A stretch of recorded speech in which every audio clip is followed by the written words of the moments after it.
Good morning, Tradeify Nation, and welcome to another edition of Tradeify TV. It is Friday. Thank goodness. It is Friday, June 27th, 2025. It is 60 minutes before the New York session, which means it's time for us to get you ready for your trading day. Over the next 4 hours, we're going to be taking trades, looking at charts. We've got a special guest for the stream today. I am excited. It is a jam-packed Friday, and we hope you are with us for every second of the next few hours. I got to kick it over to, you never know what day of the week it is by just looking at this man's stream. His hair always looks the same. His shirt is the same. I'm convinced he's just an android at this point. Nice guy, nice AI, but he is an android. Nick AI, how you doing this morning, brother? Imagine how cool it would be if that was actually the case and I'm an AI and nobody knew. Oh, yeah. Well, we do know. You are an AI. Maybe I don't even know. I'm not sure. But good morning, everybody. Good morning, Mac. Good morning, Miriam. Excited for the stream, as usual. I'm actually a bit sad it's Friday because that means we don't get the stream tomorrow and the day after that. But we'll be back on Monday, obviously. But as usual, let's start this amazing day with our one and only... where do I start? Which nickname do you want to use? Curly trader, Matcha Mommy, didn't get the YT memo, amazing trader, NASDAQ bitch maker. Anyways, good morning, Maren. I'll let you decide on more on the stream. Good morning, Matt. Good morning, Nick. Good morning, everyone watching today. Happy Friday, Full Port Friday, Freaky Friday. I don't know what you want to call it. It's Friday, and we're ready to get into it. So I hope you guys brought your matchas, your coffees, whatever it is to stimulate you throughout today, because obviously we're not enough, but I hope you guys are ready for a jam-packed day today. And we're ready to get into it. So we have a guest coming on later today, but before we get into that, please, before we start, go ahead and like this channel, subscribe to this channel, share it with a friend, wake them up with it. If you are on East or West Coast time like me, it's 5:30 in the morning. So let's get at it. All right. So Matt, why don't you walk us through what we're looking at from a bigger perspective here? Let's start at the wider range. Yeah, so if we want to go ahead and take a look at our 4-hour chart in the NQ, I was just commenting to my fellow hosts here before we came on stream. This, not counting this candle that's open right now, which will close in 90 minutes, and the 4-hour candle, we have 1, 2, 3, 4, 5 straight green candles, and we've seen this, guys. Look, we go all the way back here. I'm not going to count this because it's too early and math sucks. But if we go back to the early morning candle, the evening candle from this past Sunday, we've only 1, 2, 3, 4, 5, 6 red candles. And honestly, look at these. This candle here is about the only one that I would classify as a bearish candle. It has been basically straight up on. We know that at least for now. I wouldn't hold my breath for 6 months from now or a year from now or 100 years from now, but the Middle East is not shooting missiles at each other, which is from a human standpoint always a good thing when we're not shooting missiles at hospitals and apartment buildings. But we have now been really, the markets have stabilized. We've made new all-time highs almost across the board in just about every index or asset class that there can be. It is again, to use the Reddit parlance, we are to the moon, MFers. So it's been a very, very bullish it's been a bullish week from start to finish. So the big question is that going to continue today? Now, keep in mind, as we've talked about, new all-time highs in these markets.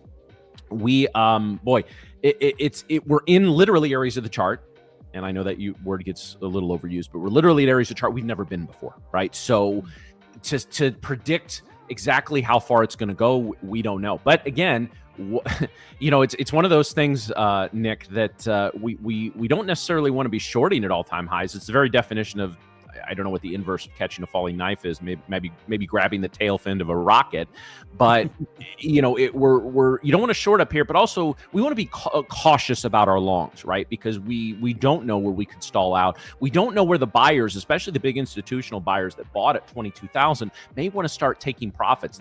Clearly, looking at this 4-hour chart, they have not done that yet. If there was some big institutional loading up from the 21,600 to the 22,000 level, they have not sold yet because we just haven't seen that on the charts. But at the same time, could happen at any time. And let's keep in mind, it has been a theme, especially since the tariffs started under the Trump administration, that Fridays people really want to be taking their exposure down a little bit, long exposure into the weekend. So I'm gonna let you guys kind of tell me what you think of some of these index charts, and we'll circle back to me. I'll take a look at oil and gold. Gold has had some excitement this morning, and we'll go from there. Sounds good. Sounds good. Miriam, why don't you go through NQ and ES, and then I'll break down the London session after that. All right, so looking at my charts here, we have NQ on the left and ES on the right. Kind of echoing what Matt said. I mean, we're really sitting in no man's land right now. We don't have any levels to the upside. You know, this is fresh territory for all of us. And we kind of talked about this yesterday of how do we trade this? How do we go into a market where we don't really have any upside levels that we've visited before? So, you know, for me, this is kind of where I go to just really letting the market digest this move, right? I mean, we're clearly in a very strong bullish trend right now, and you know, for me, you know, there's always room for both sides, right? There's always room for bulls to go higher, and we never say never, right? This could completely smash through 23,000 today. I mean, we're not too far from there, right? So on Nasdaq here, I have the 1 hour, and you know, we really made this nice move in the overnight market. Now, some of the levels I would look at from an intraday chart, if you guys, obviously we're here to chart, or we're here to trade the intraday. So when I look at the intraday, I like to start at the 1 hour and kind of see, all right, we're forming this nice trend to the upside.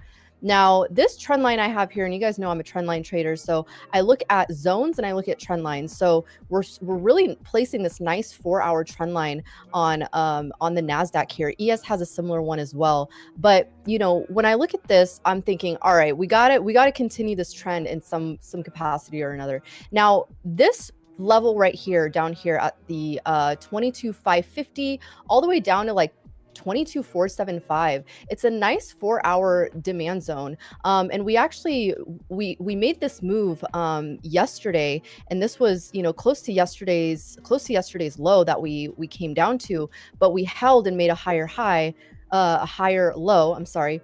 And so in this case, you know, I would expect at some point, you know, if we start making a shift in structure, I would expect this previous day close or previous day low to break. So, I'm sorry, not previous day low. This is yesterday's close. So previous day close is what I would expect for us to come down to and break in terms of any sort of reversal.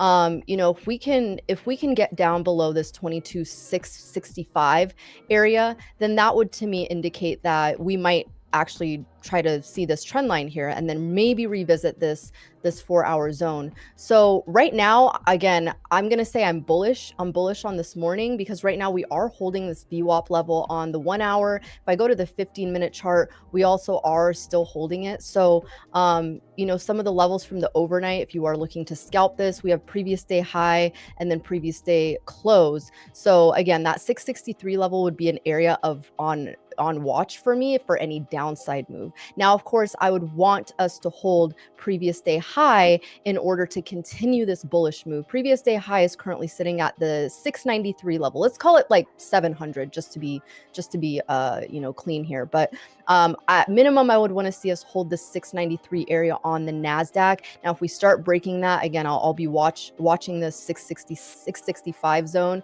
and then all the way down, I think we have to the 600. That was kind of an area where we were flirting around with yesterday. So these are the downside moves I'm looking for. And you can see on the 15-minute, I mean, we are kind of creating this trend line as well. Oops. Yeah, let me draw this a little better. But we are kind of creating this trend line. And of course, this is in line with where VWAP is sitting right now, around 723, 725 area. So those are the levels to the downside. Again, in terms of levels to the upside, I would just, you know, you could look for any sort of pullback to the 725, even previous day high, and then catch the move to potentially go higher. Now, any levels to the upside on the Nasdaq, typically we're looking at every 50 to 100 point move. You know, if we don't have any levels, those are typically the psychological levels that we look for. Let's move over to the ES real quick. ES has been a little bit of the stronger one from, you know, between both futures, in my opinion. And we have the same 4-hour demand zone that we kind of tried to tap into on Wednesday. And so we have this level sitting here at 61.28 all the way down to around 61.10. So that would be one key area that I would keep on watch. Otherwise, if we come back down here to previous day low, we can start to visit this demand zone here. But in terms of holding the levels, I would look for the 61.90 level to hold.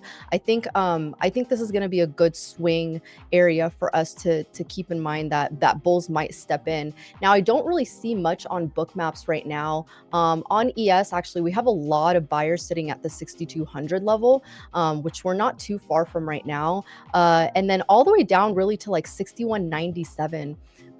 So I don't really see too much going on. And then we have some sellers sitting at the 62.22 zone, kind of where we found resistance here on the 4-hour chart.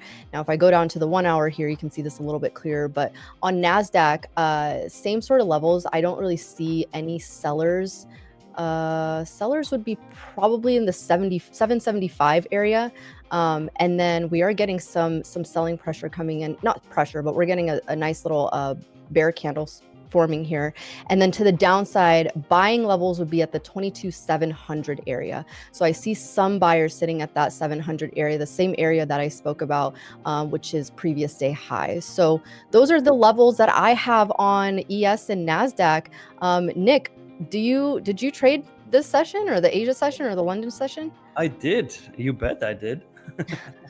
Yeah, so let me actually break that down really quick for you guys. So during the Asia session and London session, we had about, like, from the open, we had about 110 point move in total. It was a rather slow session, but as you can see here on my chart, that's the 2-minute chart right here. I'm actually switch this to the 1 minute, so you always see me do it the same way. But I took one trade during this session, as usual. Bull flag / consolidation breakout. Basically, we had this pretty good push from the previous day high here. Started at 1:22 in the morning EST. We started pushing up, and then it pretty much went right into the London Open here at 3 a.m., which was right here, where we started to break that consolidation. And as you know, guys, right, what I'm looking for is a break on the 1 minute chart. Candle close outside of a consolidation, then I take my entry, which I did here. I had my target at 25.5 points, and I had a stop loss at 15.5 points. However, I did trail my stop on this because I was in with 2 minis. So I got stopped out on one contract at 15 points, and I got stopped out on the other at 10 points. So if I would have taken this, let's calculate it with 1 mini, I made 25 points on this, which was kind of like a easy, good London session, I would say. However, let's look at where we're at for today. I mean, I agree with the levels that you mentioned, Miriam, as usual. I think there has yet to come a day where I would say, like, nah, I don't agree with that, because we do trade very similarly. But the most important levels to me are obviously the daily open, the previous day high, as usual. Then obviously also the current year high, right? Sitting here at 22,787.50. And what I would like to see for today, because I do expect this to push higher, to be honest, I can be proven wrong, obviously, but if we see this going higher, I really want to hold that 22,724 level, because we had such a nice consolidation zone here. And I feel like, I mean, we could tap below it and then go, or we could go directly, but those are the key areas I'm looking at right now. Besides that, nothing really, because it's really hard to predict what's going to happen once we cross this current year high, obviously. As usual, we react to the market and we don't predict the market. So let's see what it brings us. Nice. All right, absolutely. We'll take a quick 60-minute look here at a couple of other instruments as well. So I've got pulled up right now the GC. So this is the gold contract. And gold, this is another thing that kind of makes me, guys, I would say a little bullish for the day. Gold is making basically lows we have not seen for quite some time. I'm not even going to scroll back that far on the chart because it's going to have to load more. So we're down here at the 32.83 level. And again, we have sold off basically all the way up here 33.65. We're pushing. If we get another dump down, we could see almost a 100-point drop in GC. And again, I'm not saying gold is always trading directly inverse to the markets. It just doesn't really work that way anymore. There's other quote unquote safety assets, and actually crypto has taken over a little bit of that, whether you think that's a real thing or not. And it's a big deal now, and this administration fully supports a lot of the crypto stuff out there, is nefarious as some of it may be.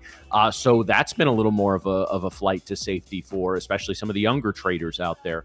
Now, as far as oil goes, oil is continuing in this little chop zone. We've had a pennant, a little bit of a flag pennant, a couple of trend lines going on here, and we broke above it, retested, and now, guys, we're just stalling out here. Oil is going to be one of those things. Again, it always takes it a little time to kind of catch up with world events. It reacts very strongly to the upside, but if we're going to get another move down, and I don't think we're going to get much below 64, simply because I think OPEC's going to step in and cut production at that point, as they typically do. Or there's a lot of things that are going behind the scenes in oil, especially over in the Middle East, we don't even begin to hear about, right?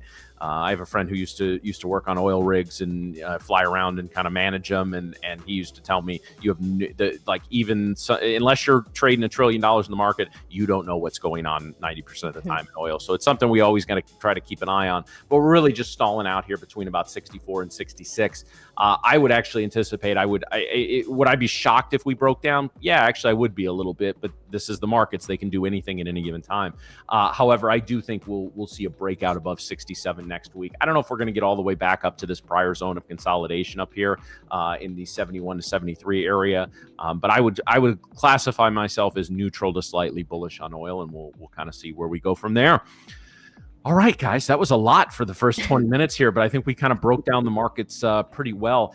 Keep in mind, guys, on a day like today, we're pushing at or near all-time highs across the board in the indexes, right? So we've got to be very, very careful, because by definition, at all-time highs, there is no more value to the upside. In speaking technically, does that mean we never take long trades? Well, no, of course not. We still honor our setups. We honor the things that got us here, right? But at the same time, the value is to the downside. So this would be one of those days, if I found a short trade, NQES, whatever, it would be a small position and give it a lot of room to run on the downside. But again, guys, it is a Friday. It's been a chaotic week. Keep in mind, we're going into a short week next week as well. And the way the calendar falls, it would not shock me if basically Wednesday on the next week is just crap trading.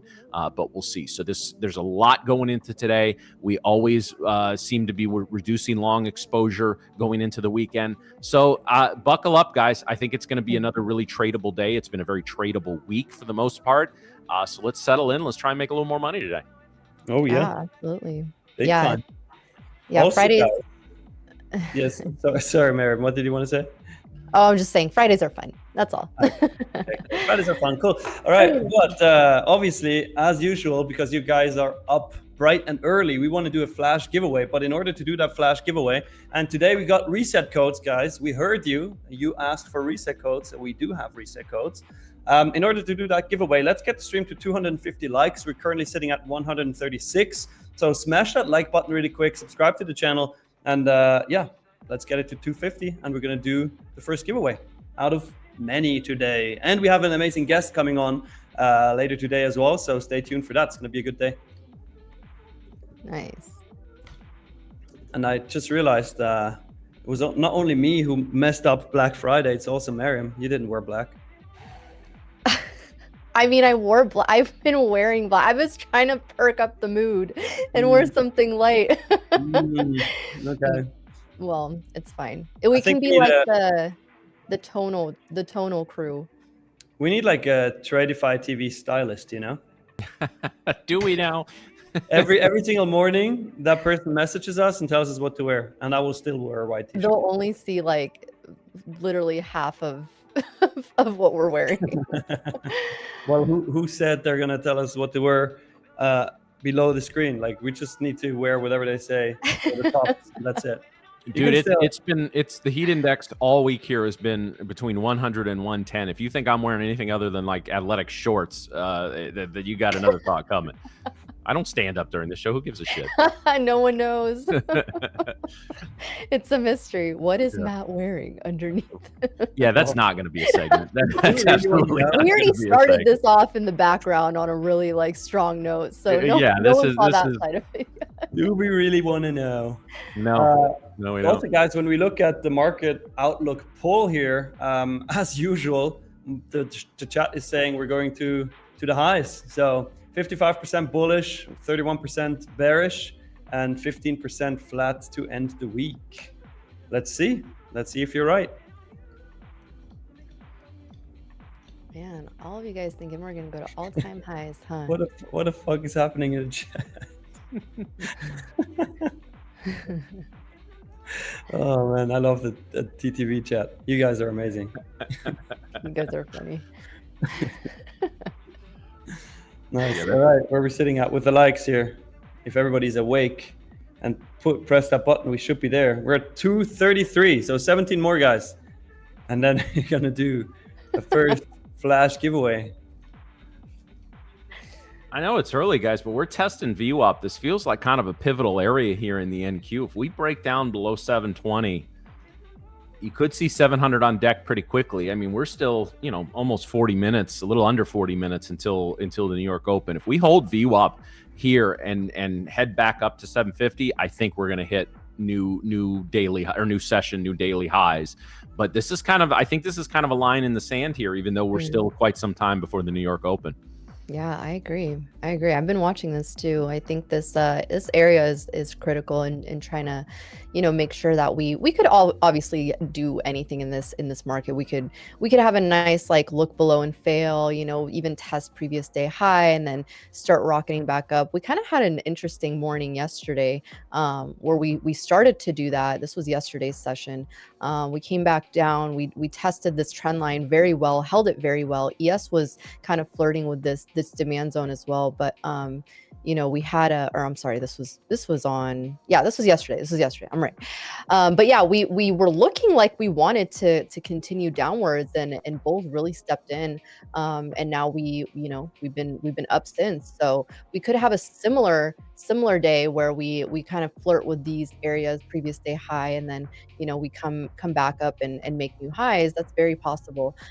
Maybe grab some orders here and then continue to the upside. So we'll see. I mean, Freaky Friday, it's called Freaky Friday for a reason, because it gets freaky. So yeah, well, I think it's the favorite day of your week, right, Miriam? The Freaky Friday. I feel like every time when you say Freaky Friday, your eyes light up, like, oh, it's Freaky Friday. I know. I'm a little sad about today because I'm actually gonna have to leave you guys a little early. So I have a flight to catch. So I'm gonna be heading off a little early today. But yeah, I think it'll be quite an interesting day. Either way, we're gonna see some noise. And I'm looking forward to it. That makes me sad for two reasons. Number one, obviously, it is sad to continue the show without you. But number two, our viewers will just drop to like 10 once we leave. No. We better both have trades queued up for that last 30 minutes there, Nick. Can we at least have like Drew take a screenshot of you and then we leave that up so people stay? I mean, I was gonna say, yeah, I could print something out real quick of me smiling and just attach it right here. All right, guys, we're sitting at over 250 likes, so that means we're gonna do our first reset giveaway. Here's how we're gonna do it. We're gonna give away 10 advanced reset codes. We're gonna do it as usual with a keyword. So everybody types a keyword and then we put it into a randomizer. These advanced reset codes, they work for all size accounts. So it doesn't matter what size account you have, as long as it's an advanced account, it will work. We're later on also gonna have growth account resets. So if you have growth accounts, then stay tuned. But for now, as usual, you have to make sure that you have liked the stream. You have to make sure that you are subscribed to the channel and you type the keyword advanced reset in one word. Advanced reset. Only type it once, not twice, not 3 times, because you are gonna get disqualified. Actually, that's a great idea. To background Nick for handling these giveaways and for on camera Nick for facilitating them as well as he does. This is we got a smooth operation here. Yeah, also, that's a great idea by Leah. Once Miriam leaves, bring background Nick on. Background Nick, are you up for some trading once Miriam leaves? Let's see how much degen trading he's done up to that point. Watch it be some of the most, perfect degen trading ever, just hitting bangers. The other day, if you guys missed it, Nick called out a banger trade, and it just flew. I think it was like over 100 points. So, yeah, get him on. Always. Oh, he's typing that. I love it. How many times do you want to paste it? Yes. So while that's going on, guys, we got VWAP again sitting here right at 725. So that's going to be a key. We've gone below it once, but we need to close a candle below there. This feels heavy, though. This feels like it wants to continue to break down. But again, it's early market action. The New York big boys haven't stepped in yet. But as we move to, let's see, do we have any news coming at the top of the hour? Let's check. We do have a couple of Fed speakers coming up in about 15 minutes. Let's see. Yeah, we have Michigan 5-year inflation expectations, consumer sentiment. We've got a lot coming up at the top of the hour. Excuse me, this is 9 o'clock. So this will be 9 o'clock Central, 10 o'clock Eastern. So that'll be 30 minutes after the New York Open. Then we just have the Baker Hughes oil rig count this afternoon. We'll be gone by then. But yeah, quite a bit of things to cover here. As far as it's not necessarily going to be a quiet Friday as far as the news department. And again, there's a lot going on in the House and the Senate in regards to the president's spending bill. I'm sure we're going to hear something from Trump today because we always do. But again, he seems to have moved on from Iran, Israel, and there were a lot of news reports yesterday about him naming maybe a shadow Fed president to kind of look over Jay Powell's shoulder until his term expires. There's a lot that I think we're going to be focusing on in terms of monetary policy, the Fed going forward. I have said very consistently this year, I think he's going to try to fire Powell at some point early. Maybe I'm right, maybe I'm wrong, but that could introduce some volatility, guys. That could be a lot of fun to trade. I think the markets may react negatively to that. They have when there's been whispers of it in the past. As day traders, we don't give a shit. Just give us a trend. Yep. Also, everybody in the chat saying they don't have an advanced account and that's why they don't participate in this giveaway. Thank you, guys. That is very fair to the people who do have an advanced account. And once we do the growth account giveaways, you obviously will get your turn as well. So thank you. That's very, very kind of you.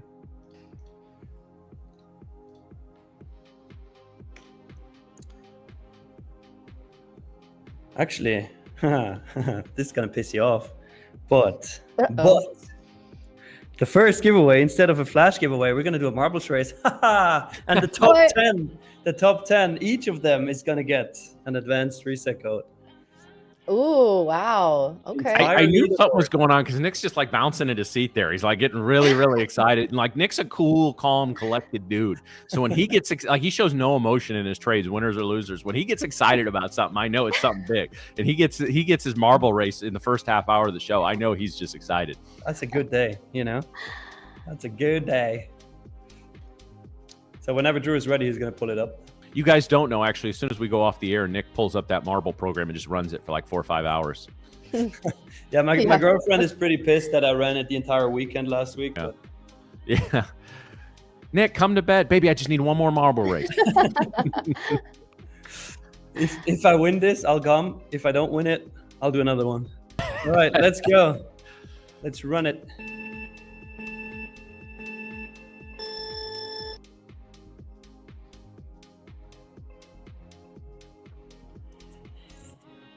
All right.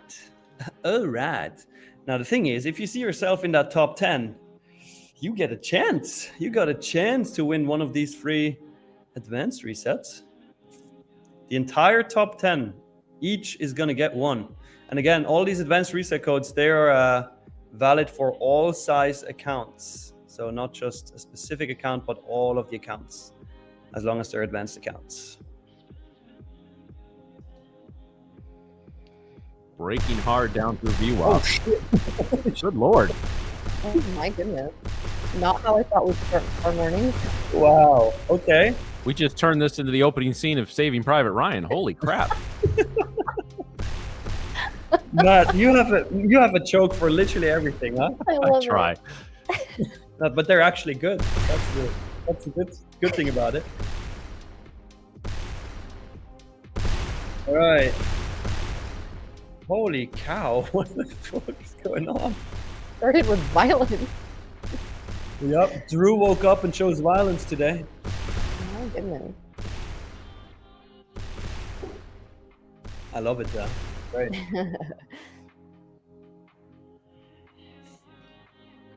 All right. Yeah, and then the sound effects are over. Oh no, there they are. Get their Yep, mental we're right, yeah. You know, they're just like cannons off screen sniping at these marbles. That's Hey, all right, we got our top 10. We got our top 10. Guys, if you see yourself here in the top 10, I'm not going to call out every single name, but if you see yourself in the top 10 here, make sure to type something really quick in the chat, and also make sure that you add your email addresses to your YouTube channel description so we can reach out to you and send you your codes. Congratulations to the top 10 of this marbles race. We obviously are going to do more later today. Congrats, guys. Well, that's some excitement to kick off the morning there. If you weren't awake and you had your speakers too loud, you are now. Right. Yep. I love it. Well, as we were we were in this race, we're getting this clear to the downside here at least. I want to see this 2-minute closed, but I am looking at potentially taking a very light entry on this short and just kind of letting it ride. I was waiting for that bear flag break and I missed it due to the marbles race. Dang it. Yeah. We'll see.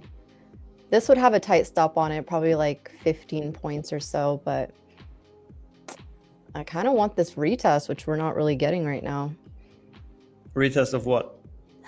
I would ideally like the 720, 721 area, but we're still. Hey, also, shout out to Joker in the chat because he does not have an advanced account, but he won a reset. He's going to pass it on to the 11th person, he said, and Karma will get him another one, hopefully. So that means Iris, you are 11th on the leaderboard. That means you won an advanced account reset. Type something in the chat really quick so we see you're there, Iris. But yeah, Joker, you're the man. That's really kind. That was really kind. Iris, can you type something in the chat here? Yeah, there we go. All right, congrats. You also want an advanced account reset. Nice. Say thanks to Joker. Say thanks to Joker. Yeah, I mean, he gifted it to Iris. I know, just the way you said it was funny. Price action is breaking down. I think we got to run to 700 here. That's probably going to be our decision point because right below that we have -1 standard deviation on the VWAP. Although VWAP standard deviations could be one of those days it's just not a thing, right?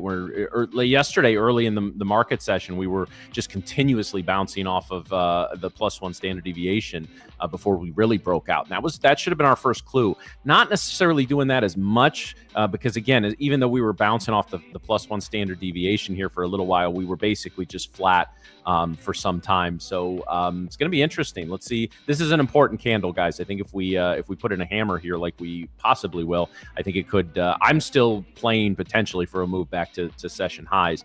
But again, it is Friday. Let's see what happens. Yep. Freaky Fridays. Now I'm starting that too. I kind of want to try this short though. Not going to lie. I have my order sitting at 19. We're not stopping you, Mary. We're not stopping you. I'll go light. Nothing crazy. Make NQ your main bitch again. I'm trying. No I'm worries. Exhausted from this week. Yeah. It's been a week. Profits. It's been a week. Too much profits.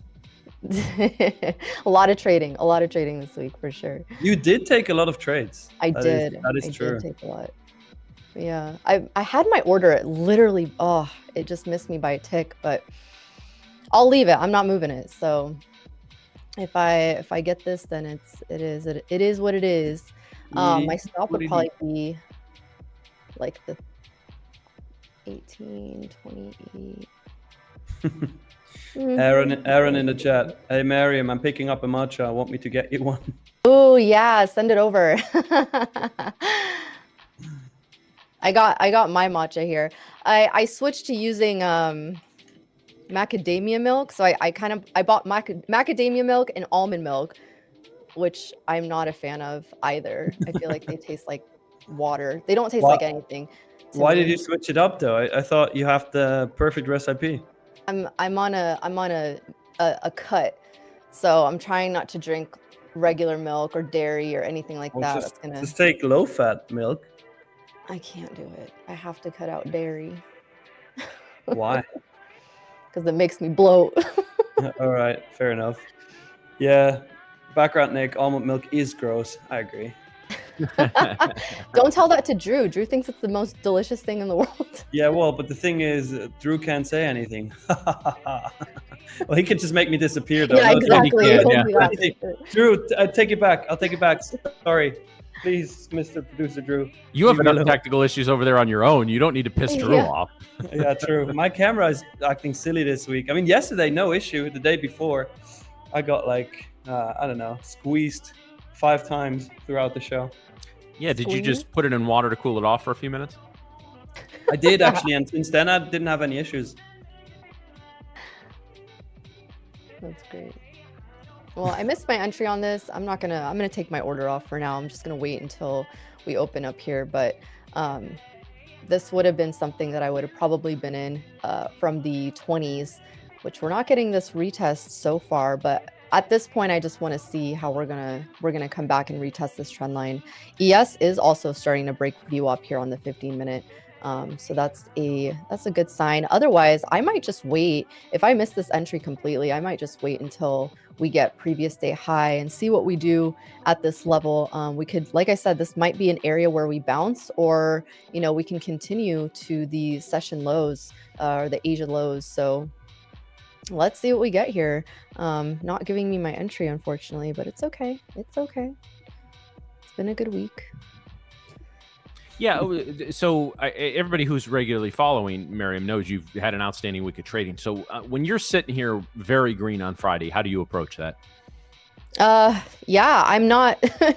I first of all, I go in very light. I don't trade Fridays with heavy position sizing ever. It doesn't matter if it's been a bad week, a good week. Fridays for me are just statistically known to be, they're off and on. So I usually have really great Fridays, or I'll have like really bad Fridays. And the really bad Fridays have really prevented me from putting on position sizing, especially on a good week. So, for me today, I'm probably going to stick to like the 7 to 10 micros and not go crazy with it. And really, I want one trade. I don't want to do what I did this week where I took like 3, 4, 5 trades in a session. And it was all good, but for me, I like to just take one really good solid trade and let that be the winner. So or the loss, doesn't matter. But yeah, I think for a Friday, I'm okay with whatever, if I lose money today, that's okay.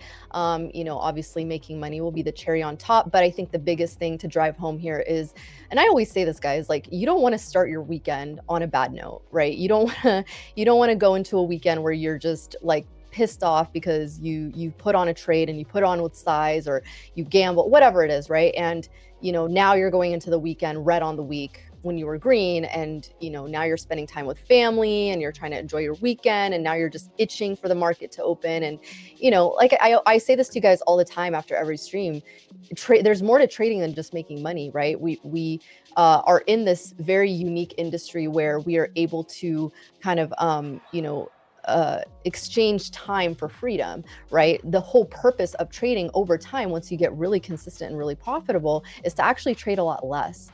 So, you see a lot of these big names that are making, 5-6 figures, and they're not trading every single day, right? They're not doing this. They're not putting on risk because they're only looking for those solid setups. But they're also understanding that trading it's not just about trading, right? There's way more to life than just trading. And, we are fortunate enough and privileged enough for us to be able to do this. And so, if we have the skill to do it, don't overdo it, right? We want to spend time with the people we love. We want to spend time with our family members and just utilize trading as an opportunity to get in, get out, make your money, and then, you know, not be too greedy. Go enjoy your day. So yeah, definitely my Friday mantra with my matcha is, you know, that's how I stand with that. So This guy's taking forever to send you your matcha, huh?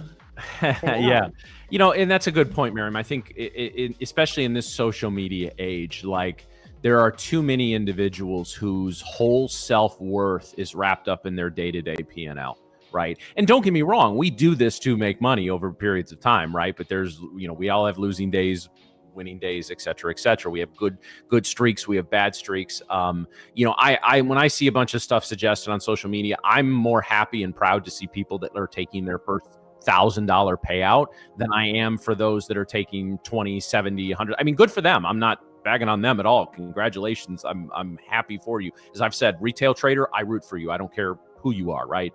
But it's yeah, guys, I love that we talk about, and I love Marion brought up there the freedom that this can provide, right? And that's what you need to keep in mind, as opposed to some sort of dollar amount. When you can kind of keep that higher purpose and that higher energy in mind, it makes it a little easier to sort of absorb some of the negative feedback and some of the losing trades that you're going to have from time to time. But guys, you know, like I said, I think it's sad that there's been some cases where it's like, you know, somebody's entire personality or self-worth is wrapped up in a P&L on a day-to-day basis, right? I've seen traders that make a ton of money that just like get so down on themselves on a bad day or a bad week. It's trading, guys. It's part of it. So just keep the higher purpose and higher calling in mind when you're doing this, guys. And that's one of the best ways to keep your peace as you move through the day-to-day ups and downs and all of that in trading. 100%. Love that. Fully agree. Fully agree. Matt, I think our guest here on the back end is ready. You want to intro him? So guys, we have a very special guest on the stream today. He is from the Financial Cloud, and his name is Tom. So let's go ahead and bring him on, and we will talk about what he does and kind of all that. Tom, how you doing today? Morning, Tom. I'm doing good. How are you guys doing? We are doing great. So before we get a little bit into your background as a trader, why don't you tell us about what you do right now?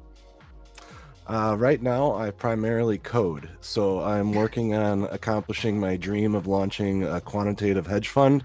And so I make trading algorithms. And on top of that, I run my 3 companies. The Financial Cloud is my main company, but I also have my hedge fund startup, Riven Oak Capital. And then I also have a coding business where we code algorithms for people. We turn their strategies into automated strategies, and we help them automate some of their things that they do. That's Easy Algos. That's my 3rd company. Wow. So do you sleep at all? Probably not as much as I should. I think that's the story of everybody's life at this point, right? That's very interesting. So you're heavily involved then on, I would say, the tech side of trading. Would that be correct? Yes, we do a lot of data analyzing and a lot of coding. Yes. Wow. All right. Sounds excellent. complicated. Yeah, my eyes are already glazing over. I'm like, well, this, you know, I mean, I just assume most of the guests are smarter than I am, and today I know that. So that's. It's been a long journey. So yeah. Did your background start in the tech side or the trading side?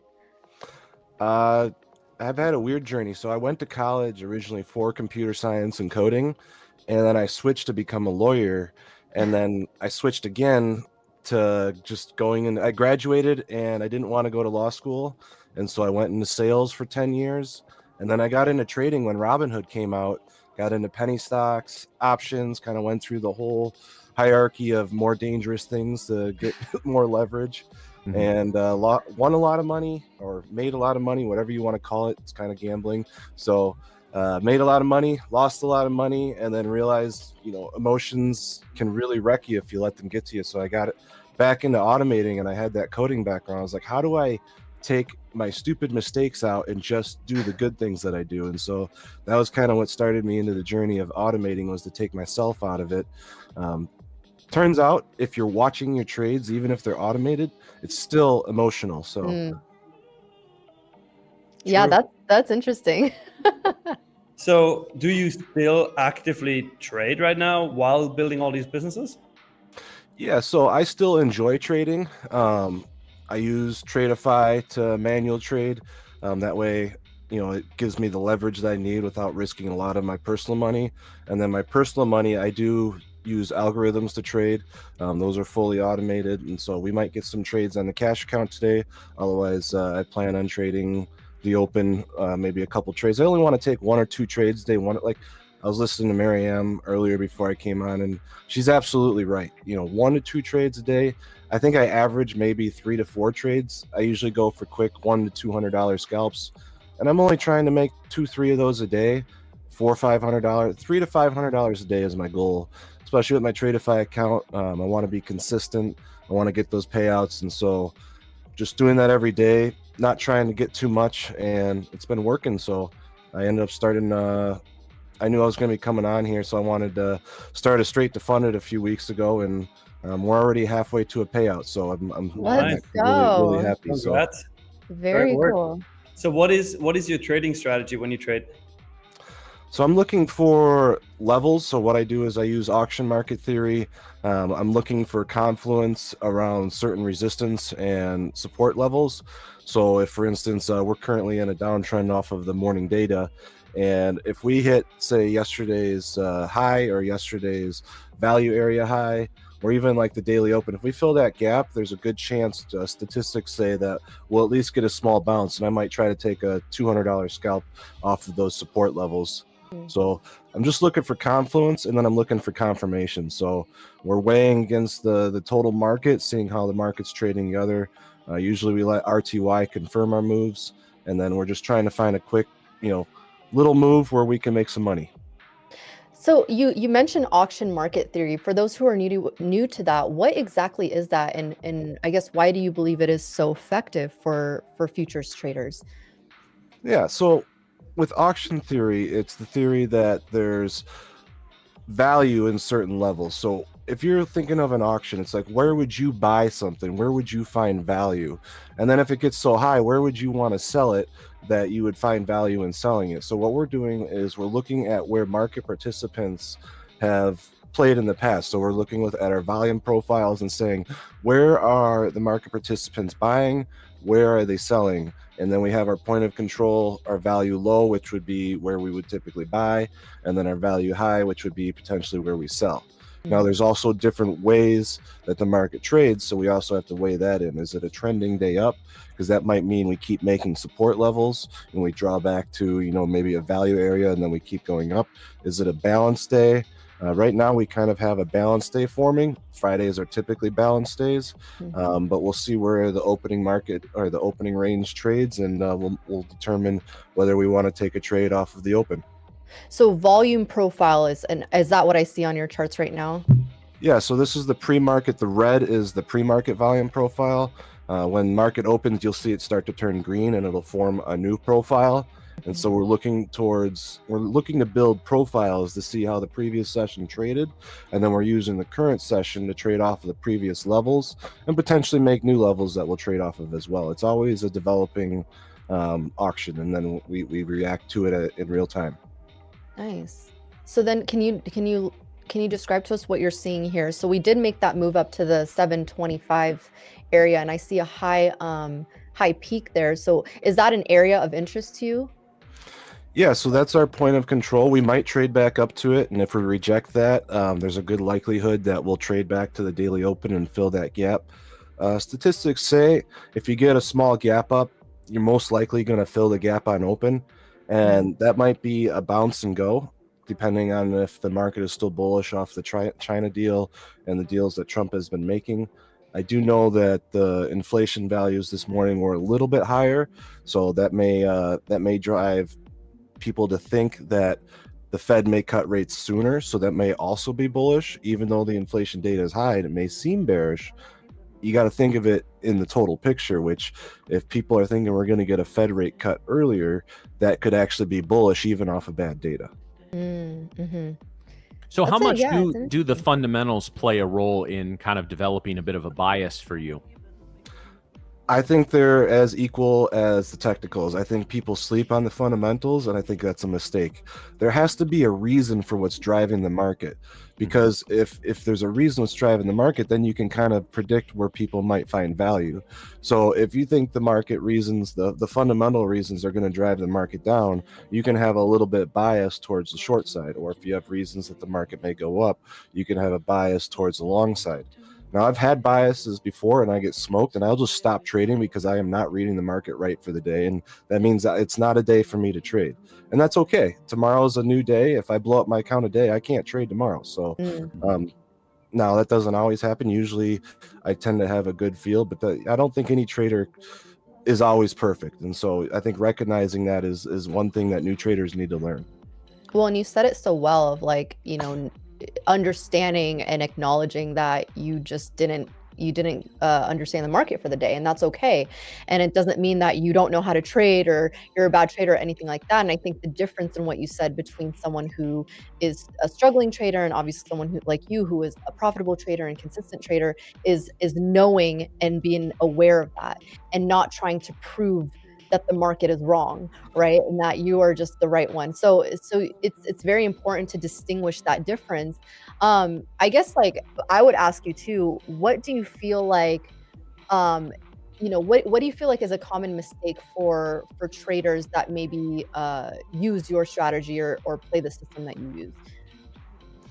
I think revenge trading is usually what gets people in the hole. Most people, if they win the first couple trades, do good. The problem is if you start out with a few losses and you start adding size, you start spiraling out of control. And that's been something that's happened to me, where I don't like losing. I hate losing. I'm a very competitive person, and it feels like I personally failed if I have a bad trade. And so I try to get I might double my contracts and try to win it back fast. And if that goes bad, you're going to get out of control really fast. And so keeping consistent sizing, I think, is something that people need to stick to and have a strategy that goes with that. And if it's not working for you, go do something else, walk away, come back the next day. It doesn't have to be that day. Like I said, some days suck for trading. You'll have those choppy days where you just keep getting death by 1,000 cuts because your stop loss keeps getting hit. And the next thing you know, you're only losing $50 a time. But if you lose 10 trades in a row, you're down $500, and then you're trying to make it back in a day that's not made to make it back. So I think just recognizing that is something that can really help people. 1,000%. Yeah. And that's hard. That's really hard. How have you developed that for yourself? You mentioned one thing like walking away. Is that something that you utilize? Yeah, I may put some music on, close my chart, and go try to do some coding or some statistical analysis, or I'll go make a sandwich even, or pet my dog even, or take the dog for a walk. And so I think it's just, you can't get on tilt. And I think that's what gets most people. And that's how people blow up their accounts, is they take those big trades to try to make that money back. And the next thing you know, you see can only be logged by administrators on your screen, and you're like, oh, okay, well, I guess I'm done. Yeah, that's a good point for sure. So always interesting to talk to somebody who comes kind of from a statistical data background, programming background. So I know on your site you do a lot, have a lot of different offerings for traders. So I would imagine you've got some pretty good data on what makes traders successful. So in your travels, which, let's be honest, most of our trader travels happen right at our desk in our homes now. What are some of the common characteristics you see of traders who have consistent success in the markets? I mean, week over week, month over month. I don't mean trade over trade, day over day, because as you said, there's going to be days where that's just not the best. But what are some of the common characteristics you see among successful traders? Most traders that I see are successful have simple, repeatable rules, and they have a system that they stick to, and they can control their emotions. I think trading is one of the hardest things that people can choose for a career, but it's probably one of the most rewarding at the same time. It's not an easy thing to learn. You have to learn, like I said, discipline, and have a system that you can repeat. We try to think that auction market theory is one of the tried and true systems. It's a repeatable system. It allows you a way to read the markets every day, even when the market's not the same. It still gives you a game plan on how to trade any type of day. So whether that's a D profile, which is a balance profile, a P profile, which would be a trend up, or a lowercase b, that would be a trend down. or you have a double distribution day. There's all different types of trading days, but having a different plan for the different regime is what sets it apart from other trading strategies. And I've seen other strategies where, you know, they take the RSI, and if it's at 80 and then you get like a double EMA crossover, you might go short, or inverse, you know, you get an oversold and you're looking for that reversal. And if that works, that's fine, as long as you can have the statistical edge to repeat that and then stick to it. That's a great system, as long as you know that it works. And I think having that edge is what you need in the markets, and recognizing that and then making it into a system that's repeatable and then not deviating from it. Wow, that's yeah. Sorry, you were going to say something, Matt, and then I cut you off. But well, I was just going to say that, and that's excellent. That's something we always caution newer traders against. We've talked about it in the show many times. Is strategy jumping, right? These newer younger traders. I mean, young and experienced, not necessarily in age. Are just, they'll try something for a week or two, they don't have a feel for it, and they move on. And don't get me wrong, if you just don't understand a system, you shouldn't be trading it. You should find something, you know, simple, like you said, simple and repeatable. But yeah, the strategy jumping is something it's something I did a lot as a newer trader in small cap stocks and options. And so it's one of those things we strongly caution against. And it sounds like that's something you would recommend as well. Yeah, exactly. And I think just to piggyback off that point, I don't think people should just jump in and start trading. I think practice makes perfect in any career. Go on a paper account, add a simulation account, trade for a few months and get a feel for it. Now, if you need a little skin in the game, having an eval account is fine. You still feel like you're getting something out of it. You're not spending a lot of money. I mean, if you think about the cost of tuition, and then you apply that to learning how to trade the market, you're going to spend money before you make money. I spent thousands before I started seeing a profit. It took me years before I started trading in 2018. I don't think I saw my first green year till 2020, 2021. So it took me 2-3 years just to learn what to do. And it's a total alien market compared to just, you know, going and investing in VU or SPY or a Vanguard fund, you know? Yeah, it makes sense. It's funny, like pretty much every single profitable trader I know took a couple of years to become profitable. So I think it's a very common theme. But Matt, we got 20 seconds until the market open. And we do, and we're breaking to some short-term lows here. This could be fun, heading back towards that day, that open. So we'll see what things start off, guys. We are now 5 seconds away. 4, 3, 2, 1 for a Friday, guys. Ding ding, motherfuckers. There's the retest of yesterday's high. Let's see if we get the value test here.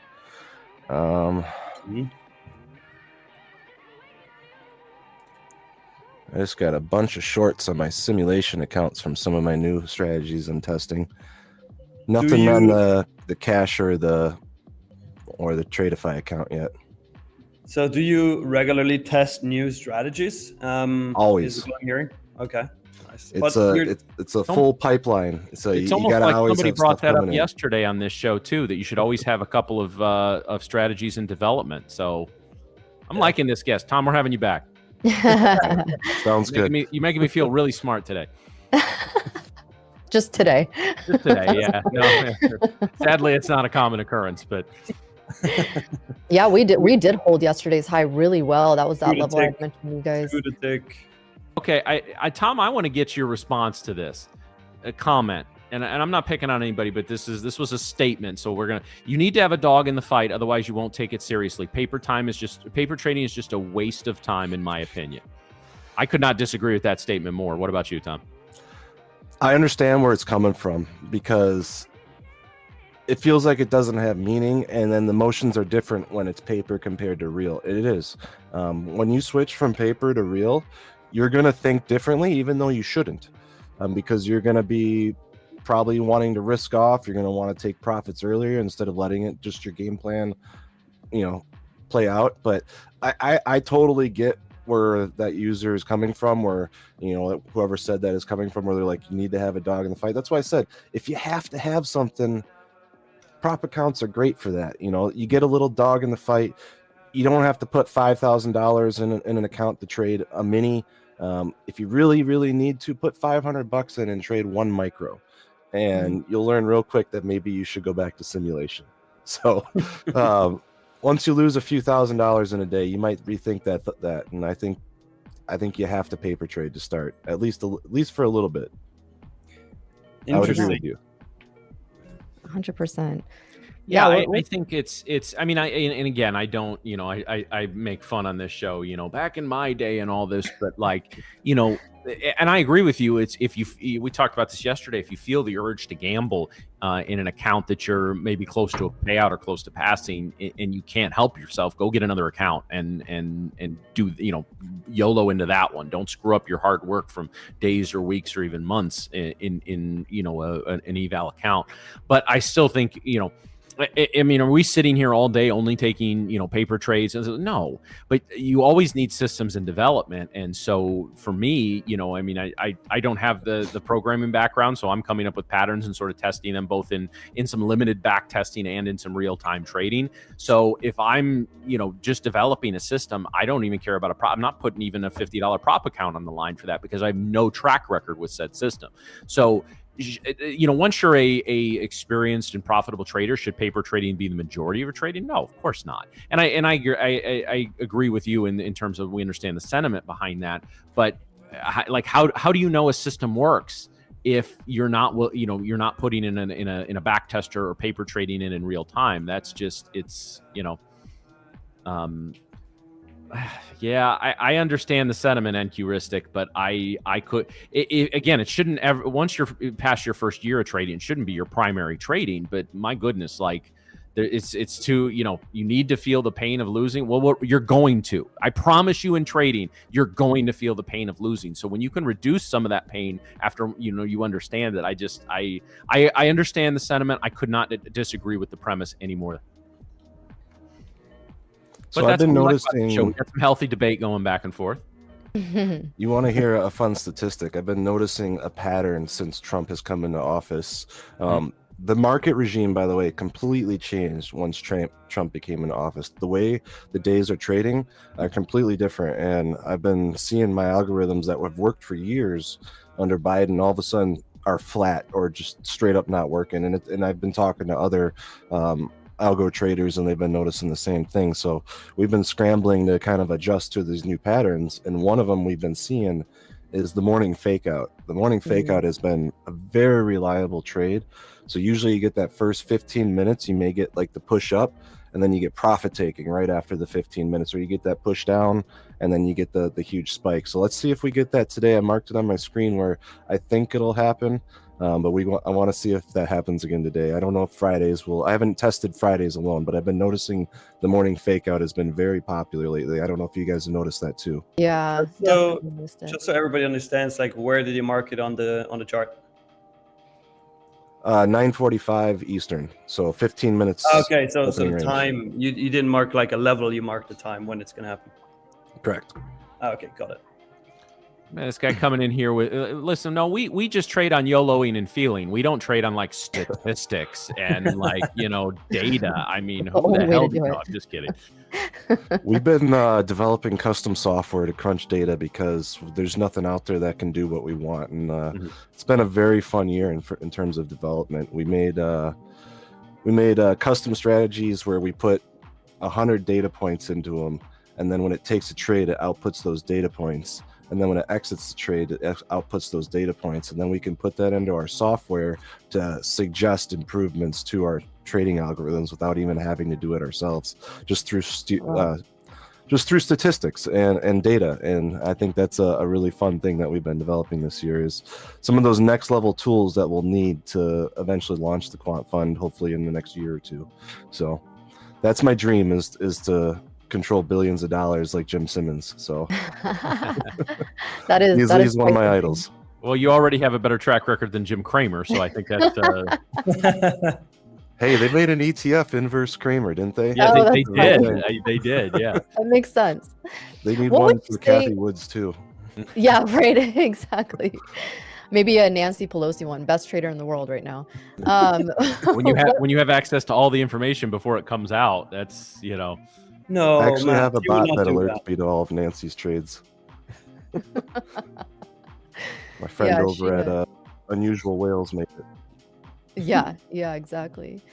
I'm curious too, because like, when we talk about algos, what do you feel like is the biggest misconception that traders have or retail traders have about algos?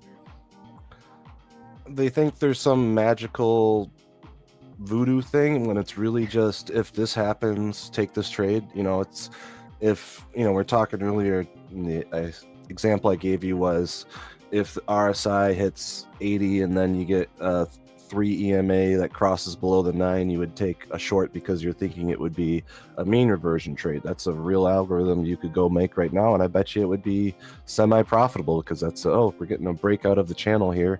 And so let's see if we go back to value high here. But Potentially looking at longs here. What is the time frame you're trading on, Tom? This is the 1 minute chart. So I got another 1 minute trend. Let's go. I've tried other time frames, and I do look at other time frames, but it's usually for confluence. I want to see the large time frame match my smaller time frame. So you may be looking at the larger time frame for trend. If you're thinking it's going to be a trend update, you're looking at the larger time frame to confirm that, and then I'm using the smaller time frame for my entries and management. Yeah, same.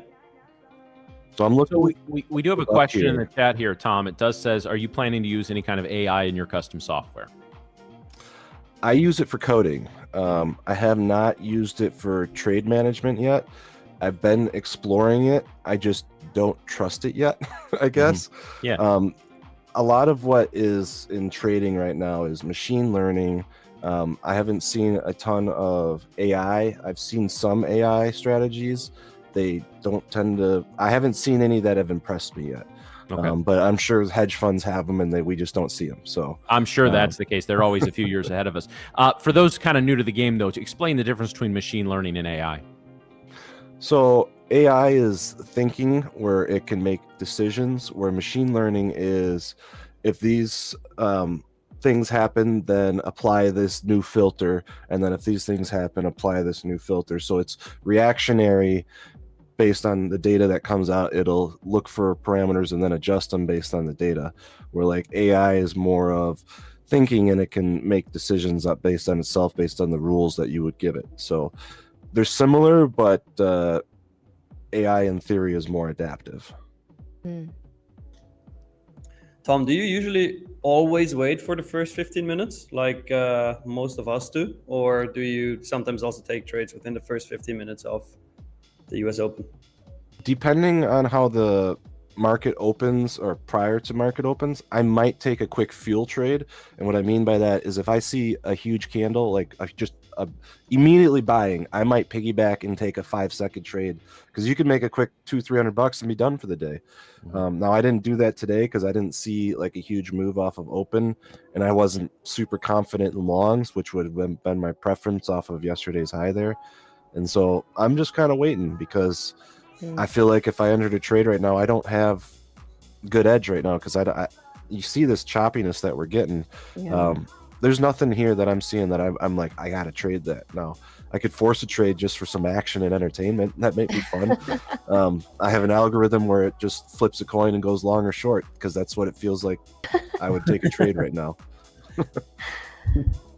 Yeah. I actually did the coin flip experiment with I only did it with 100 coin flips, but funny enough, I documented it all, and it was actually exactly 50-50. I couldn't believe my eyes. 50 heads, 50 tails. Wow. Really? I heard there's a statistical edge to, I think it's the head side by like 1%, because it's slightly heavier. I guess it depends on the country and the currency. And the coin. Yeah. And the coin. Yep. It would depend on the coin. Yeah. A quarter and a nickel are probably different. Yeah. I used to have a coin that had two, both sides were heads, and it came up heads 100% of the time. It was so weird. Yeah, we have way different coins here in Switzerland, so I barely know the coins you guys have. Oh, that's right. We have different coins. Yeah. So my cash account just took a trade off of an algorithm. I'm not positive I love it yet. I For a sometimes long or a disagree short? with it's a short on MNQ. Oh, okay. Yeah, I right. sometimes disagree with my algorithms, but we'll see what happens. So Yeah, I'll it's be curious looking, to see. I'm actually looking for a long. So this it's will be just interesting.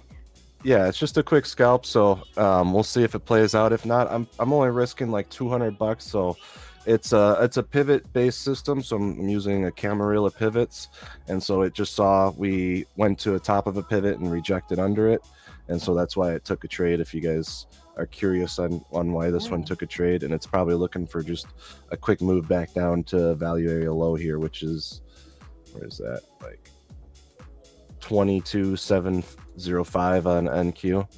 So Okay. now What let's is see, what was because the we're entry coming up for it? 22,727. So I am currently down $30 on it.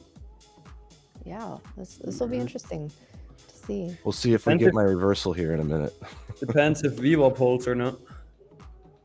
Oh, that's one thing I didn't add to my chart. I do use VWAP in my algorithms, usually to determine choppiness. And so if you get a lot of VWAP or you're close to VWAP, usually that means you're more of in a non-trending or ranging day.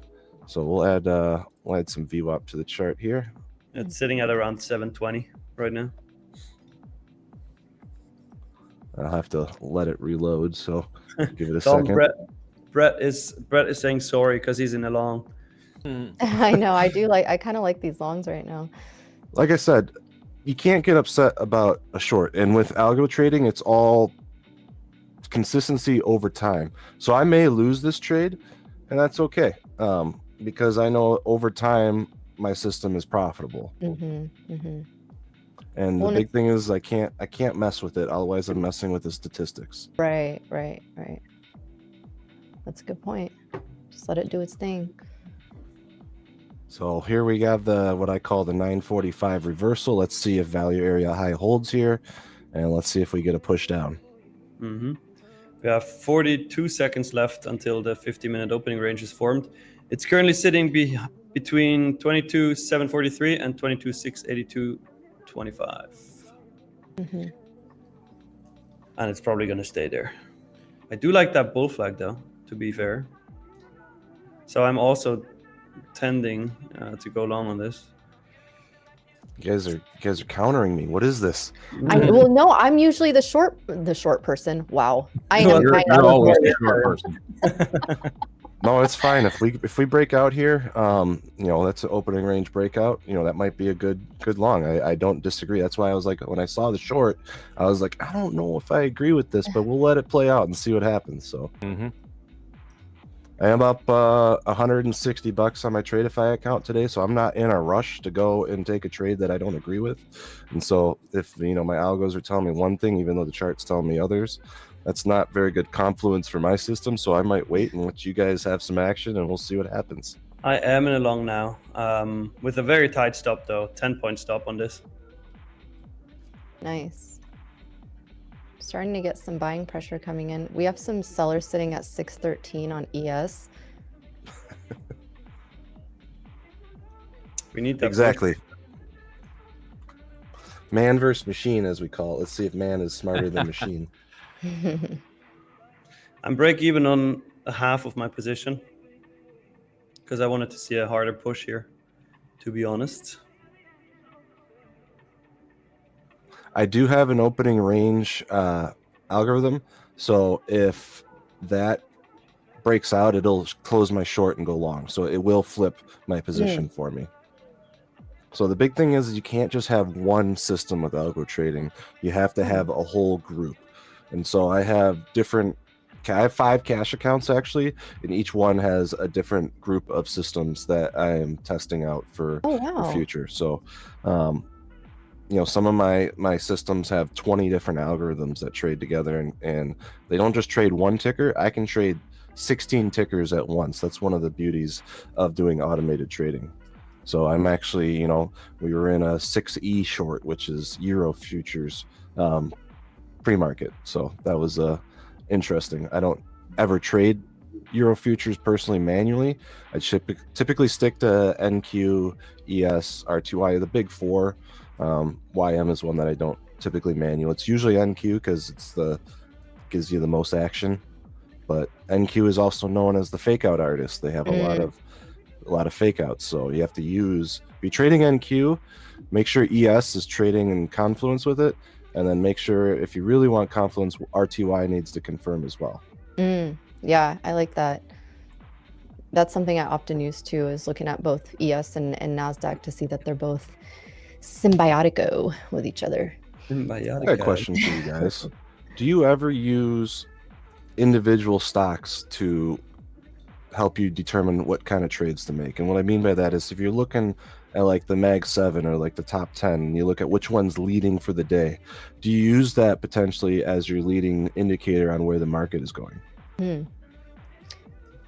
Matt, Nick? Yeah, so yes and no. I mean, I have a news feed that's always kind of giving updates on Mag 7s, hitting high a day, low a day, pumping up, pumping down. So yeah, if I'm looking at along in the NQ and I see Tesla and Nvidia are both going green to red on the day, that might give me some pause, right? I wouldn't say it's necessarily a chart by chart situation, but I definitely would say that it is something that will influence, maybe not whether I get into a trade, but either I don't get into a trade or to get out of a trade. Sorry, I was looking at the trade here. You got that tunnel vision. You're like, Right. I'm in this trade. Yeah, I'm expecting a push here. But for me, I do look at the Mag 7 from time to time just to make sure I'm on the right track regarding the trend ultimately. But for me, the main thing I'm looking at is I do have ES open, but the main thing I'm looking at is just NQ, 50-minute, 5-minute, and then obviously the 1 minute for execution. But we seem to struggle to push this higher here. I don't know, Miriam, are you in the long too, or you're still waiting? No, I'm waiting. I really want to see this 6213 level clear on ES. We're kind of struggling to clear it here on book maps. Next level up, though, if we can clear this, we do have some sellers at 6215 and 6220. So I might play ES today just to kind of keep things light and different, shake it up a little bit. But we are, we keep holding the VWAP level here on the on NASDAQ and ES. So we're not yet ready to, completely take this out, it looks like. But at the same time, there's no, it doesn't look like there's any intention so far to break this to the downside. So we'll see. We're kind of chopping around in this area. Tom, do you, and I don't know if you answered this already, but are you primarily a NASDAQ trader or do you trade ES as well? How do you determine like which one you're going to trade? I would say if I'm manual trading, it's 9 times out of 10 NQ. I just like the action more. I can get bigger moves faster, and you can also lose faster. So there's downside to it. And so if I'm having a bad day, I might switch to micros and trade the MNQ until I can kind of find my rhythm. If I have my first couple trades, if they're red, and I'm just not getting that feel that I normally need to have a profitable day, I'll either walk away like I talked about earlier, or if you still want to trade, switch to micros and trade one micro. And if you start seeing a couple bangers in a row and you start feeling it again, then you can maybe switch back to minis. But I find I can win 9 days in a row, and my one red day sometimes wipes out those 9 days, and I just can't do that because you're shooting yourself in the foot. So having the same, if I'm trying to make $500 in a day, I can't have my risk be $2,000. Right. If I go down 500, that's probably done for me for the day, because then I only need 1 day to make it back, right? So I think having the same risk and reward, not only just in your manual trading, like it's also important with algorithmic trading, having similar risk and potentially 2 to 1. The higher reward to risk ratio, usually the more profitable you're going to be. Even if your win rate is lower, that's okay. Yeah. Let's see if that's we get my true. reversal here. You don't need a high win rate to be profitable. That's for sure. With this we just cannot get above this 740 level. This is now basically since this 935 candle, it's just been a constant rejection there.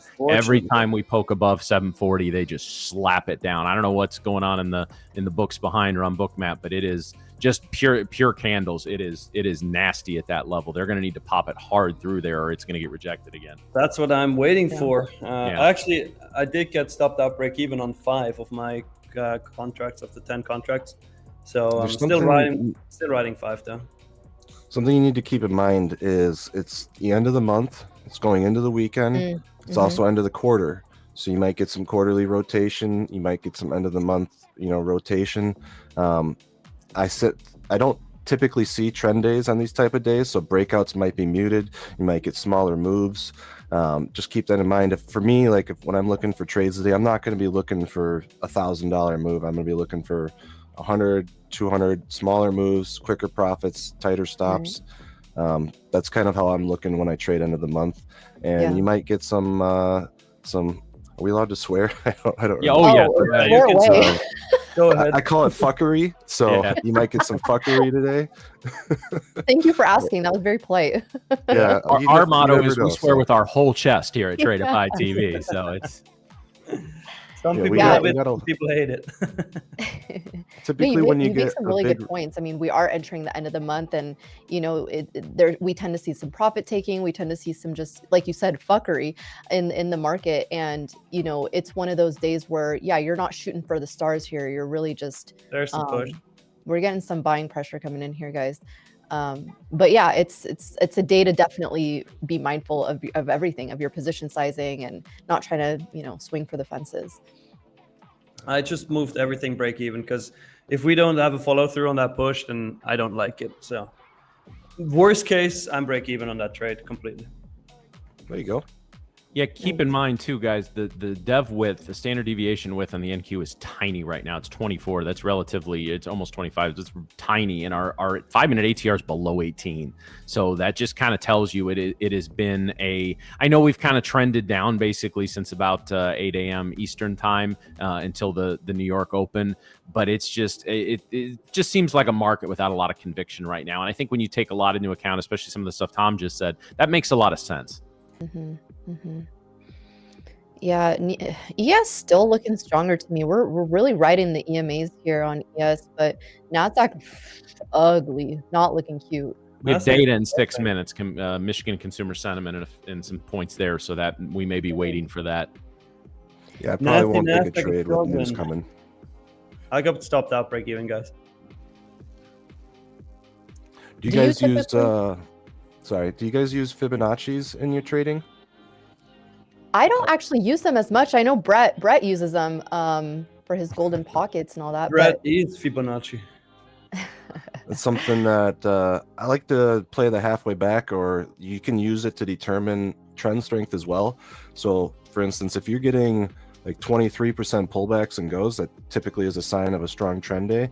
If you're getting 50% pullbacks, more of a balanced day.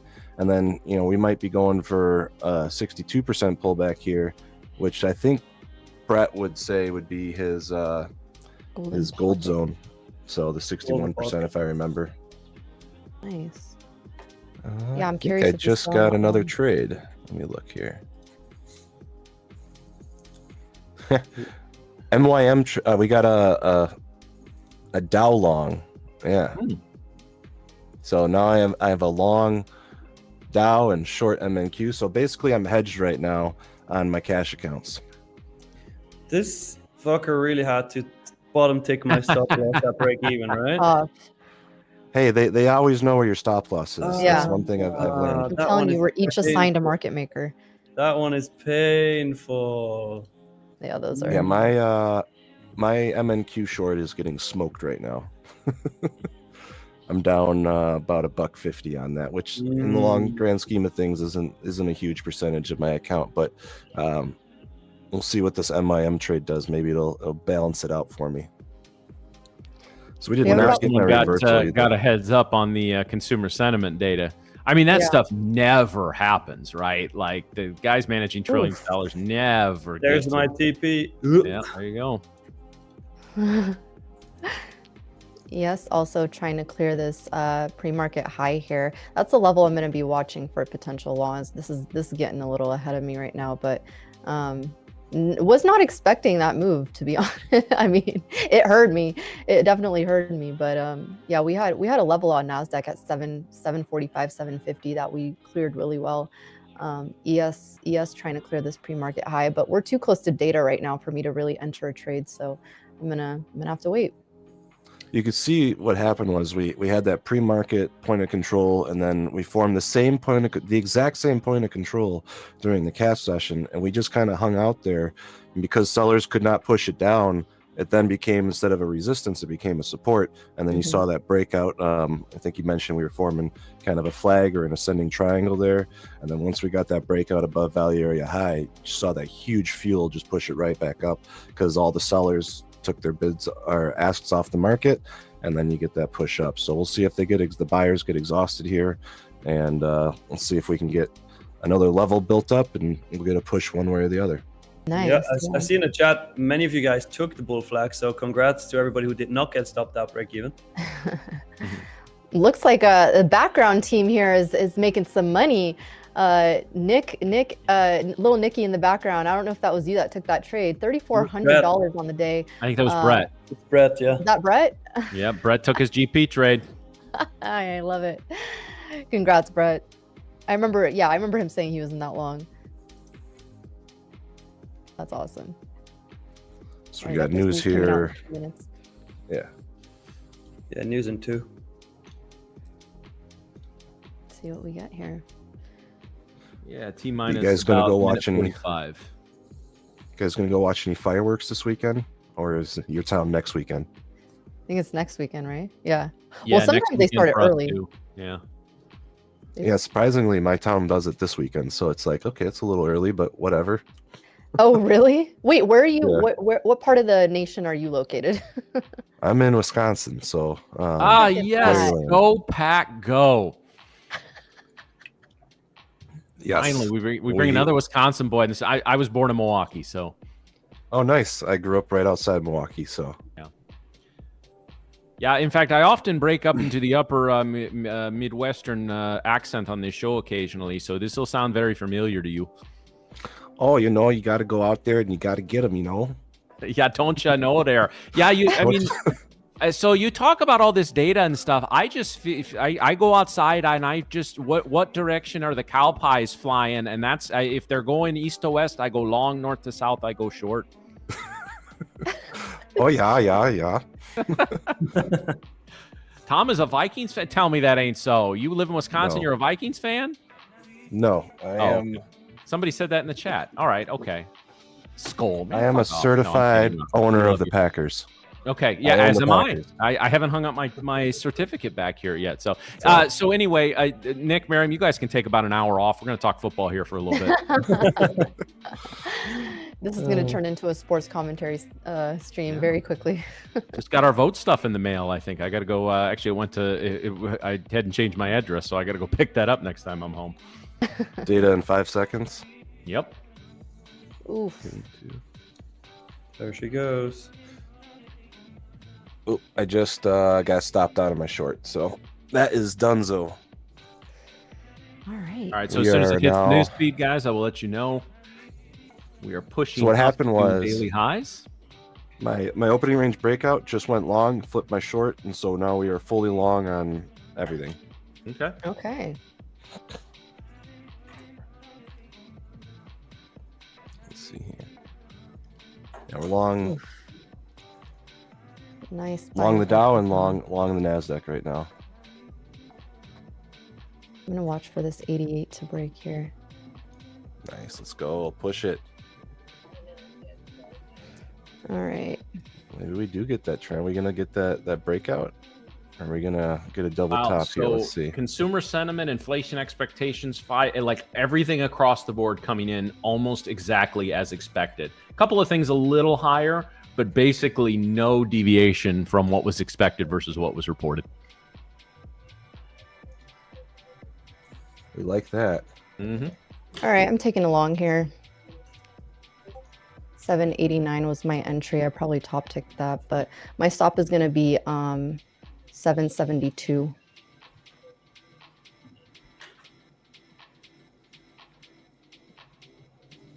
I'm gonna let you have that one by yourself. I'm just gonna let the algos trade right now for me. I feel like I'm the king. I'm the king of making $4 here on Tradeify TV. Mm-hmm. Well, but you are practicing what is the first rule of trading, which you have to protect your capital. So yeah, no, I mean there was no follow through on my move. I did protect the downside because I didn't like it, and then bottom ticked my break even, and it shut up. Well, I'm gonna find another one. But Brett actually crushed it. I think he's up like 4.5K. Wow. Yeah, he's killing it. That's you could live on that per day.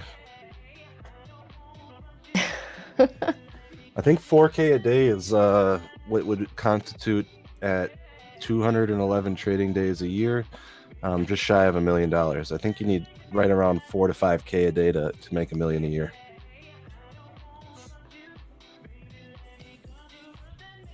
So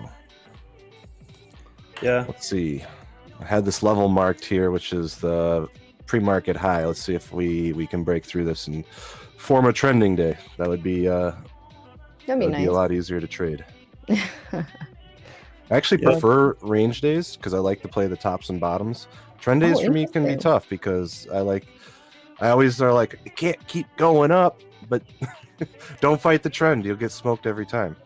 Yeah. Yep. We've talked on this show extensively because all of us have been trading for at least a few years.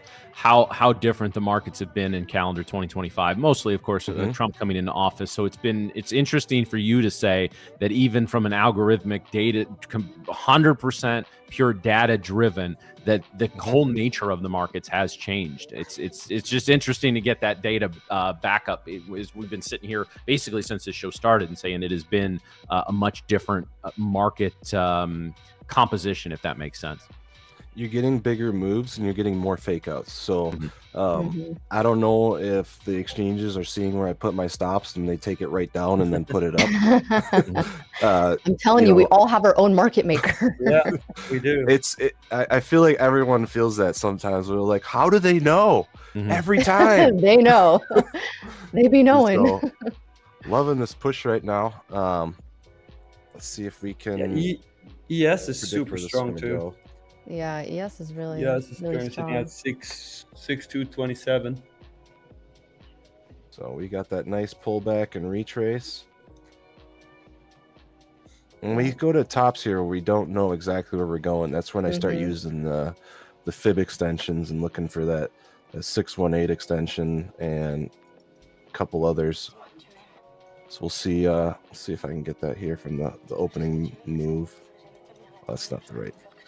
Helps if I choose the right indicator. I can't even. Extensions. There we go.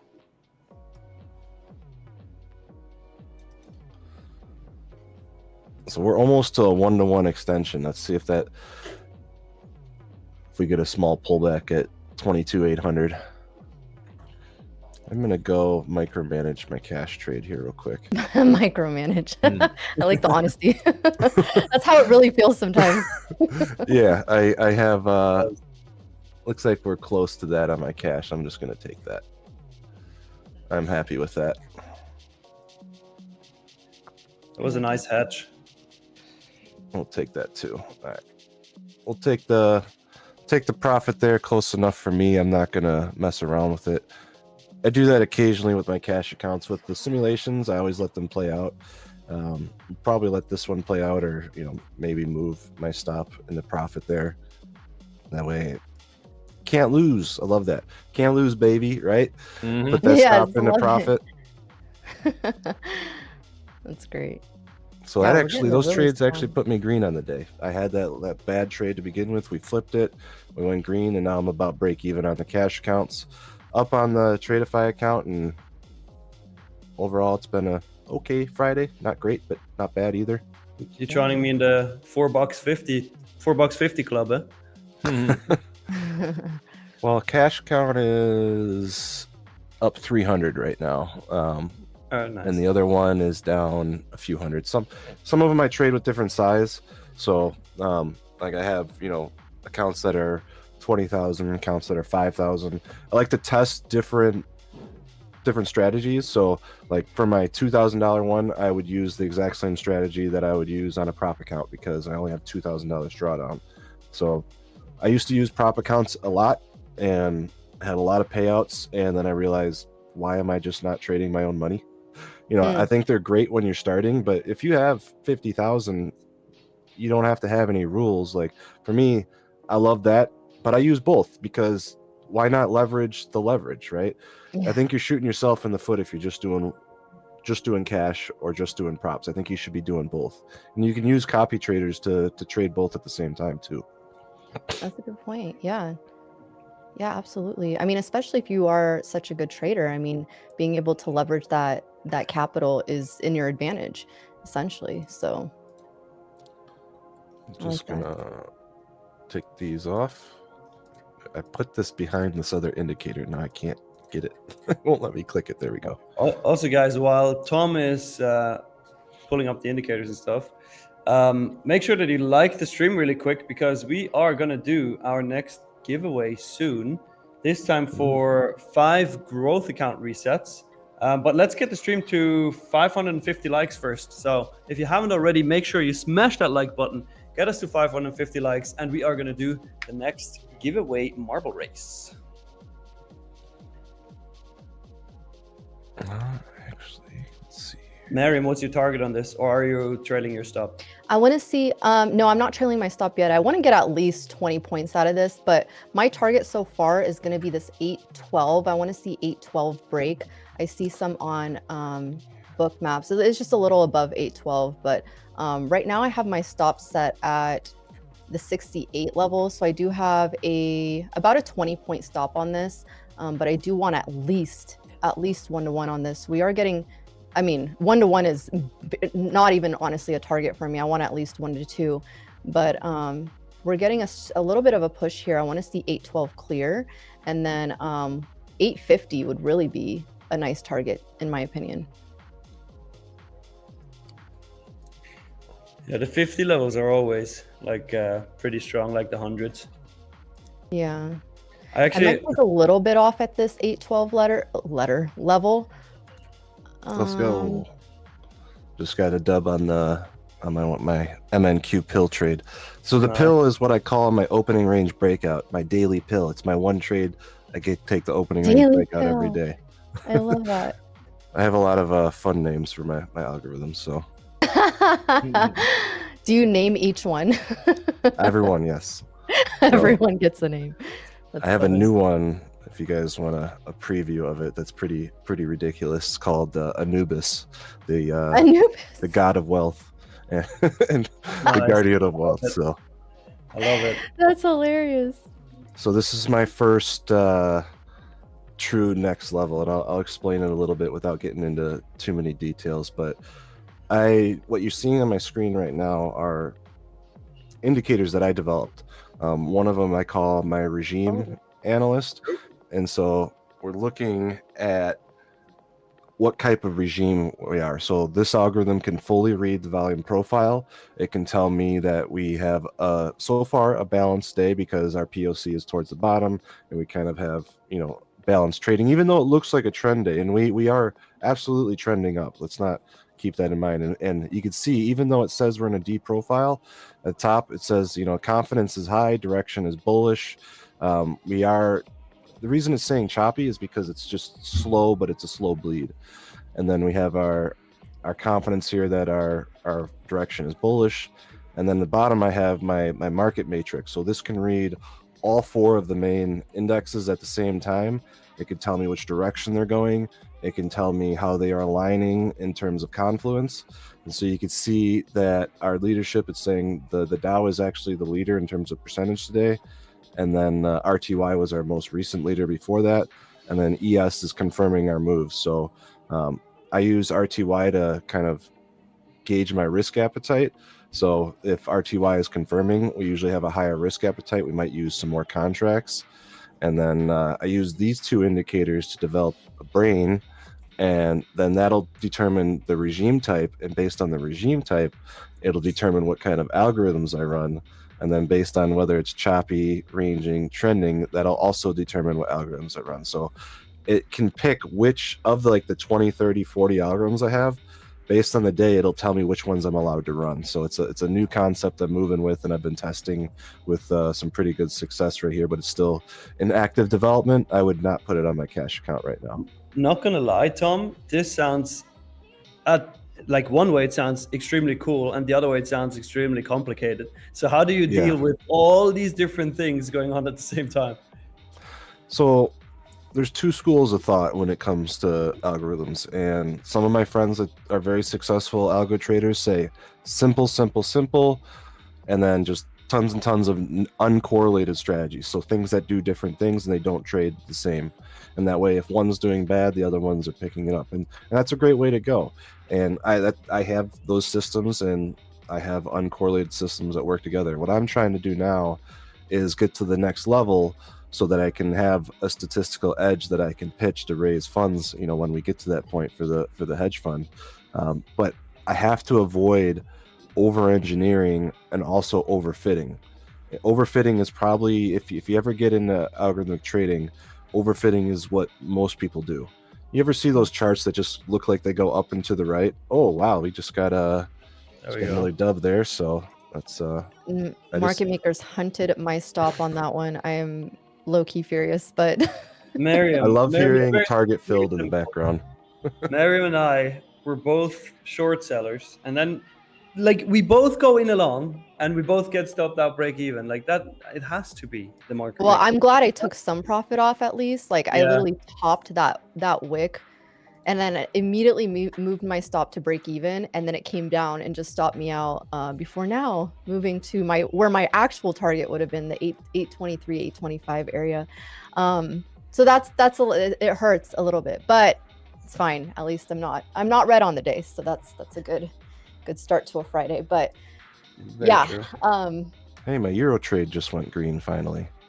Nice. Look at that. Also, guys in the chat, make sure that you smash that like button really quick, because we want to do the next giveaway for 5 growth account resets, and we're going to have more reset codes for advanced accounts and even more growth after that. So smash that like button really quick if you haven't already. Get us to 550, and we're going to do a quick little marble race. Absolutely. So Charlie. Before we do that, Tom, I do want to ask for those asking in the chat where they can find you or any of the stuff that you're working on. Let us know where that would be. Yeah, best place is in the Financial Cloud Discord. It's we're a Discord partner and a partner Discord developer, so we help develop things for Discord and give them feedback, and I'm part of that. But you can join, it's just discord.gg/thefinancialcloud, or you can follow me on Twitter, Tamakaze1, or just our YouTube. We play, we trade live just like you guys every day. And so you can follow the TFC YouTube if you want to watch me or some of our staff trade. We have some wonderful educators that trade live every day. Probably, they're way better than me. That's why they do it more than me. So Tamakaze1, I like that. Tamakaze was taken, that effer. Fools! So. How dare they? Well, if the algos keep running right, you can buy it from whoever. Yeah, it is. exactly. Yeah, I mean, at this point, I don't really care though. I use Twitter. I like Twitter, but it doesn't have the feel that it used to have. And I'm not gonna get into why, but it feels different since it got bought out, and it doesn't have that pizzazz that it used to have. But I still use it. It's still a great form of communication. But best place is just to reach out to me on Discord. I love Discord. I think it's a great medium. Okay. Awesome. Absolutely. So any kind of closing thoughts or anything you'd like to tell everyone who's here watching? Just practice. Don't overthink it. Find something simple and stick to it. Those would be my words of advice. If you want a real quick, if you guys are struggling and you want a simple setup, falling wedges into resistance. That's or rising wedges into resistance, falling wedges into support. Find that one setup. It's a 90% statistical edge. It's a great setup and with really high win rates. We actually had it to the halfway back. We actually had exactly that setup yesterday. Right here, I'll pull it up on the chart. It was a rising wedge. You can see it on my chart now. Rising wedge into previous day mid, and then we fell from there. So I second that.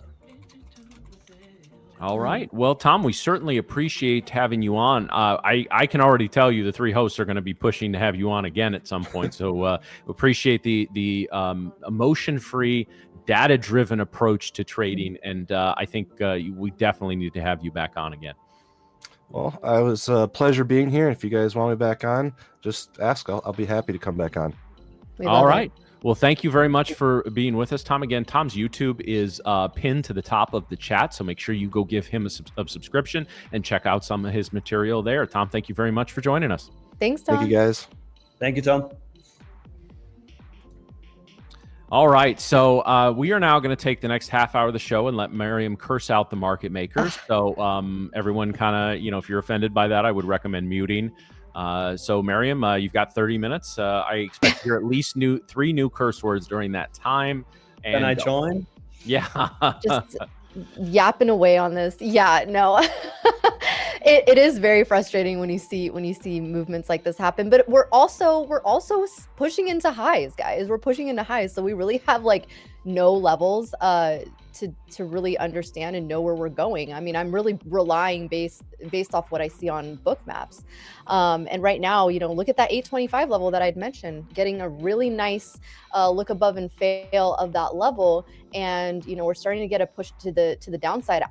I'd be curious to see how we hold this 87, 88 level. That's the reason why I entered this trade. So similar to, what you would look at for an opening range breakout, I was looking for this, the pre-market high to break. ES had already broken above it. ES is very clearly the stronger of the two, but I was looking for this 88 level to break. Once we got the push back down on this 2-minute candle, I entered for a long. My target was actually this 13, this 15 level, and then I was actually shooting for the 50s, but this 25 zone was what I saw sellers sitting at on book maps. Now, if I were to look for the downside here, I would expect on book maps we see 775. So 775 is sitting right around this area right here, which is this the secondary point of the trend line that we got here. So not pre-market high, but the lower high of the pre-market.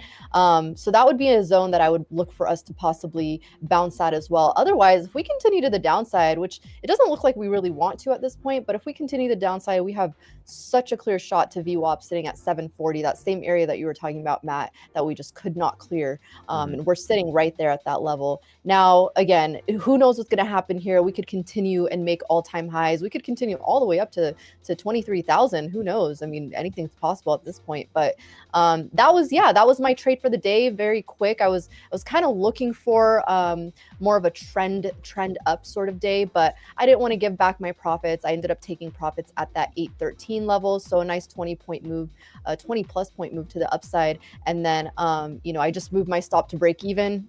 Got taken out on there. They hunted me.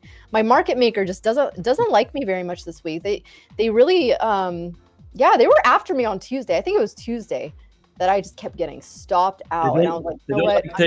They don't like you taking longs, Miriam. That's it. Yeah, clearly. But yeah, so we'll see what happens today. But what are you both looking at right now?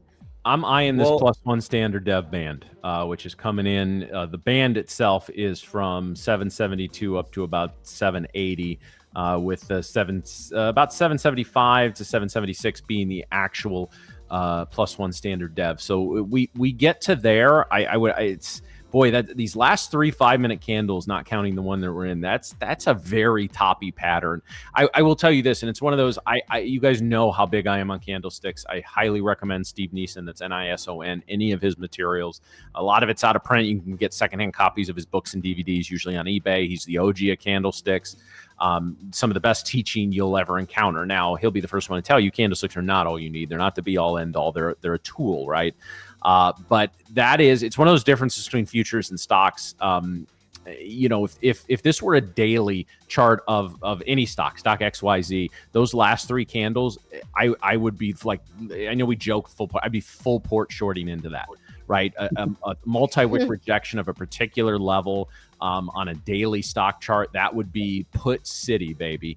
But again, in futures, and it's almost kind of playing out in real time, sometimes a multi-wick rejection over 15-20 minutes don't mean shit, right? Like the next candle's ready to just go. So it's still a fairly bearish pattern. And listen, we got 328 on this candle. If it throws up another big wick and this candle closes back at or below 800, that's going to really kind of pique my interest. And I think at that point we are I won't say assured because nothing is assured, but I would say it's a high probability we're going to go test that +1 standard dev band. And then that opens up. I don't know that I'm going to take a short if it breaks below that, but I think a bounce there might be good for a quick bounce, maybe a short little scalp towards daily highs. Yeah, I agree with that sentiment as well. On my end, I'm looking at two things. Number one, the like count, which we need to get to 550, so smash that like button, guys. And number two, obviously, I'm still looking for longs. I want to see some more bull flags here because I did get my entry was so sick down here. Initial entry was for the long was at let's see, it was at where is it there? 22,735. Oh, so yeah, you had so you got in at, well, because you must have gotten stopped out on that only red candle. if you look at my chart here, I'll actually make this a bit larger. I literally got bottom ticked on the break even stop right here, 22,737 on the 354. Oh wait, that's my time. That's the 9:54 a.m. candle, and then it literally ripped from there. Rude. The audacity. Rude. Very rude. But hey, I'll get another entry. Oh man, you gotta love it. You gotta love NASDAQ. Market makers are out looking for us, Matt and Miriam. They are. So while the market makers are keeping an eye on our accounts, are we primed up for another giveaway here? 11 likes. We still need 11 likes. 11 likes, guys. And guys, if we're doing resets for a particular type of account and you don't have that account, I agree with Nick. Either go buy one so you have a reset code in hand, or stay out and let somebody have it that has one of those accounts. So I know I say that and people are going to completely ignore that, but I don't know. I felt like shouting into the wind. You can also participate, win it, and then give it to somebody who has an account like Joker did before, which was really, really nice. That seems complicated, though. We work background Nick enough keeping up with all these things. Yeah. Well, I mean, he needs something to do, besides full porting. But hey, we got the 550 likes, so we are going to do this next round of giveaways. We're going to do the 5 growth resets now. As usual, guys, you have to make sure you have liked the stream. You have to make sure that you are subscribed to the channel.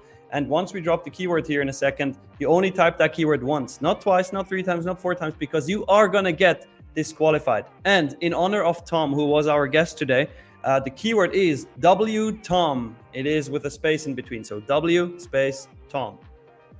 Let's go for it. The first 300 are going to enter the giveaway. Hey, Joker, 700 to go for funded on your 50K growth that you won here. Congratulations, man. I mean, good so far. You still got to finish it off. Be smart. Don't try and do it all in one trade or one day, but well done. I look forward to hearing about your first payout. Oh yeah, that's going to be big. Yes, look at what you'd mentioned here, Matt. I mean, we are getting these nice rejections. I would not be surprised if we just get some massive selling pressure. I mean, literally, as I'm talking, we are getting the selling pressure on bookmaps here on both futures. This is a line in the sand for me for bulls, the 775 area. If we drop below this, I think we start making the move towards VWAP. So let's see.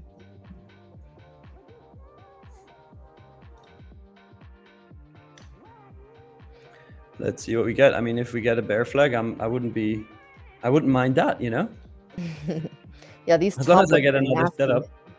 I just want another setup. Oh, you and me both.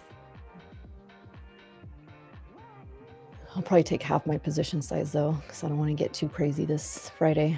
I got a little trigger happy yesterday. Hey, it's Freaky Friday. What are you saying? I got way too trigger happy yesterday. I'm not trying to do that again. Well, I mean, it worked out, so. It worked out. All right, Drew, whenever you're ready and we have the first 300 people, feel free to just pull up the marble trace and let them race.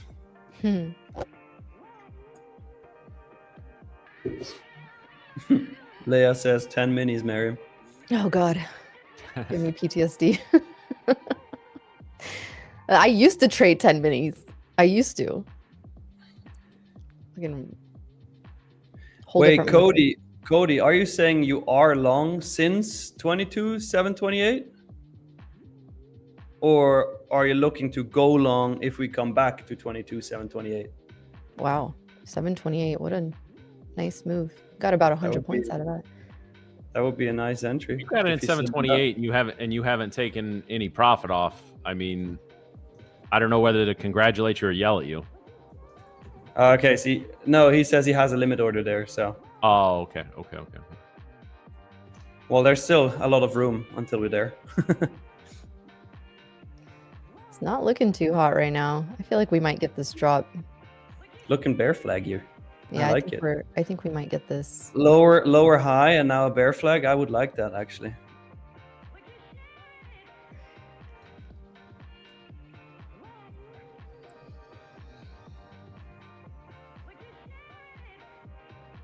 ES still has some support. The swing high that we got, the pre-market high, still holding 62.20. Wow, Martin B. Long from 22,719.50 and still holding. Congrats, man. But consider taking some profits as well. All right, as long as you're moving your stop, I guess that's fine. We got the marble trades up. So let's run them, Drew.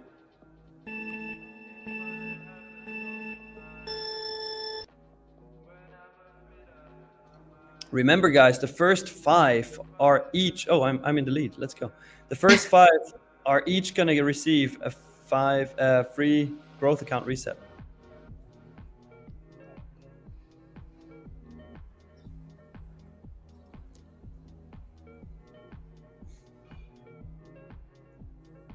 Every single time we pull one of these up, I'm just like, what the hell am I looking at? I know. This one looks kind of like a mix between Super Mario and Kung Fu Panda. He said Kung Fu Panda. It did. See these little yellow thingies that are spinning? Those are like the arms that they have to fight, you know? That's great. Looks like a dojo. Like a... Yeah, exactly. Exactly. They're so slow this time. Bull Run in the lead. Take KJ in the lead. Sydney Dublin in the lead. Oh my god, this is switching up fast.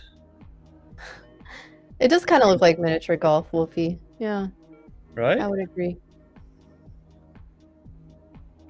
Nasdaqian in the lead currently. And dead. Every time I see my name, I feel like a parent stuck on the sidelines at my kid's soccer game. Yeah. Well, as somebody who spent when I was in college, my summer job was running little leagues, and you sucked. Like, I just hope you're not one of those parents, because I dealt with a lot of those parents over the years. What is that? That is some mini golf type shit. Oh. But we do have our 5 winners here. Congratulations, guys. We have Wonders TKG. First place, Philip Mwenda. Second place, then Baggy Trades. Third place, Silvanus Ochika. Fourth place, and Peng Chang in the 5th place. So, guys, make sure to type something really quick in the chat. You won a 5. What am I saying? You each won a growth account reset. There we go. You'll get through it. You'll get through it. I believe in you. 5 of you. My mind is still going. My mind is still. Fuck it, man. Just take over, guys. I don't know. Well, no. So I do think this is like, I think one of the things we preach on this show is a lot of authenticity. So no, absolutely. Like, talk through what you're dealing with right now. How does that make you feel? Like this guy right now. Mm-hmm. Wobbling my head. That's funny. Your camera's sick, by the way. Thank you. The little bokeh effect. Do you need to talk to the doctor? Maybe I should. Man. Take a look at your stop and what are you doing? What incarnation? Dr. Phil, thank you. I need some help. Oh man. Getting this nice sell-off right here on NQ. ES still needs to hold this. It still got never mind. Starting to fill those orders. Let's go get that VWAP test. We're just bounced off of the 4-hour open though. So that happens a lot actually.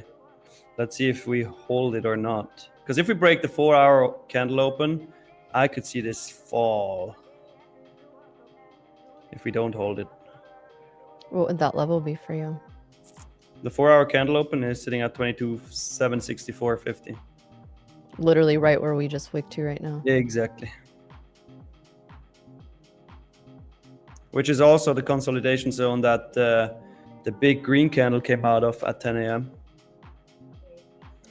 Dr. Phil, what song would Dr. Phil sing on karaoke? Yikes. I feel like he'd be an achy breaky heart kind of dude. Yeah.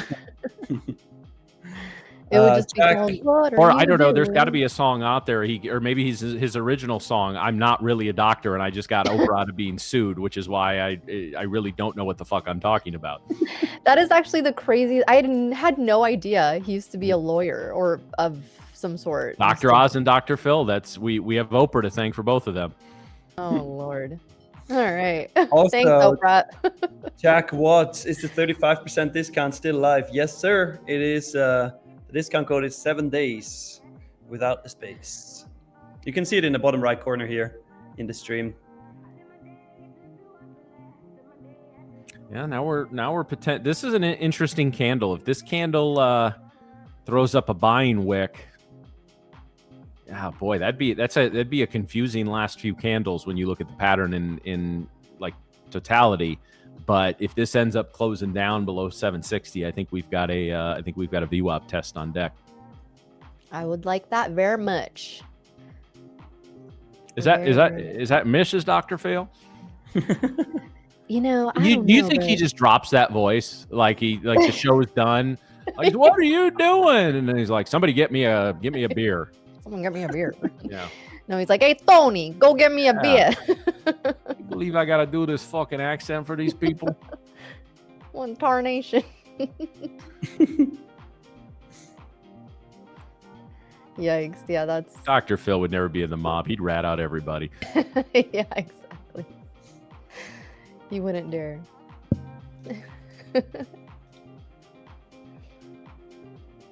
Also, can we get a poll here? Because Miriam has to drop out early today. Should we bring on background Nick? Yes or no? Oh, come on. We don't need a poll for that. Yes, I want to see it. If anyone says no, I want to make Nick see that he is required to be on stream, you know? The people want him. We got to give the people what they want. Nick is an underground, like, just hell of a traitor. Hell yes, hell. I thought it should have been yes or hell yes. The fact that there's 11, get out of here, the 11%. We don't want that. Well, I mean, James K is kind of right, saying Nick on a Friday is dangerous.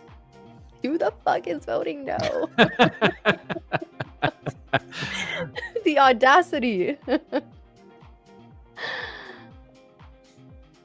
So when Miriam leaves and Nick joins, we go from M&M to NMN.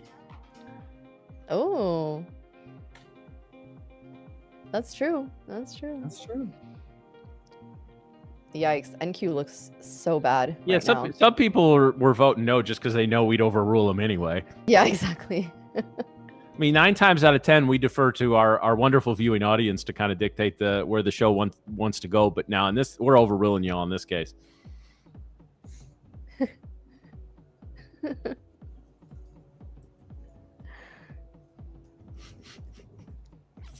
Oh, so we're gonna finish Friday with a bang here, guys. Okay, we're hovering out just below the +1 standard dev. If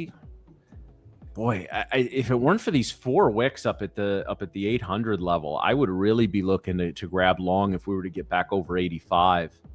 Yeah, this has been basically since 9:05 Central, 10:05 Eastern. It's been very indecisive price action. I'm starting to like that little mini bear flag here. Watching that closely. But I would want the third touch point first on the 1 minute before we break it. We're still trying to hold this level very much. I mean, buyers are really struggling here, but we're really trying to hold Mm-hmm. this 65, 80 level. ES is doing a really good job of holding this 62.20 level as well. This was the pre-market high. So if we can hold here, I think this puts us up in a really good setup to continue higher. As I say this, watch us make like new all-time highs right now. That's why you say stuff like that. So Yeah. When I'm not in it.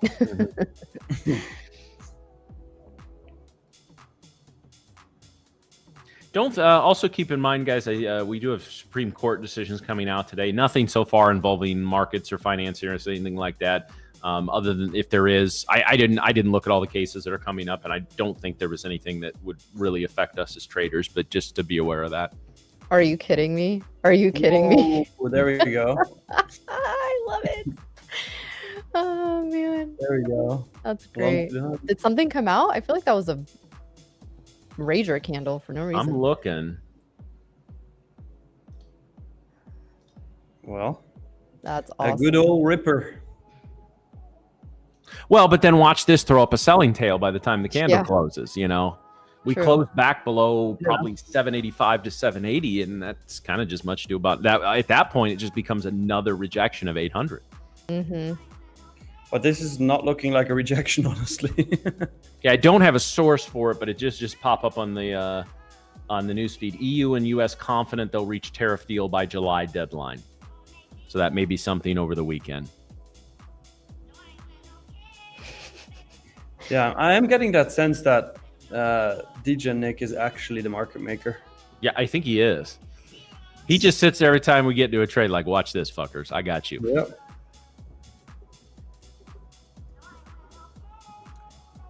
Oh, well.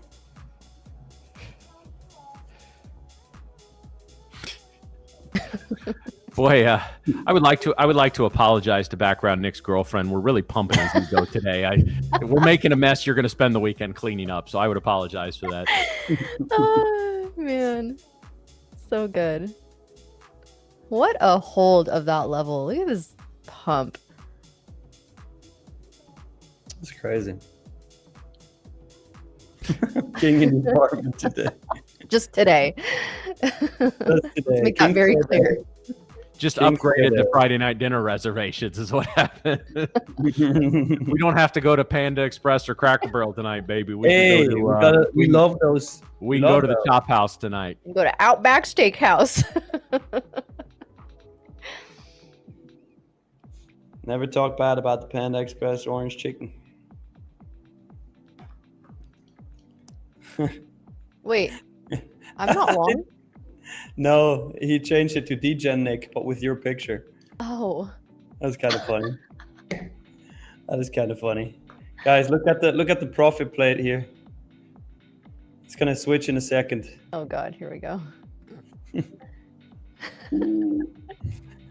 Oh man, DJ Nick is long. All right.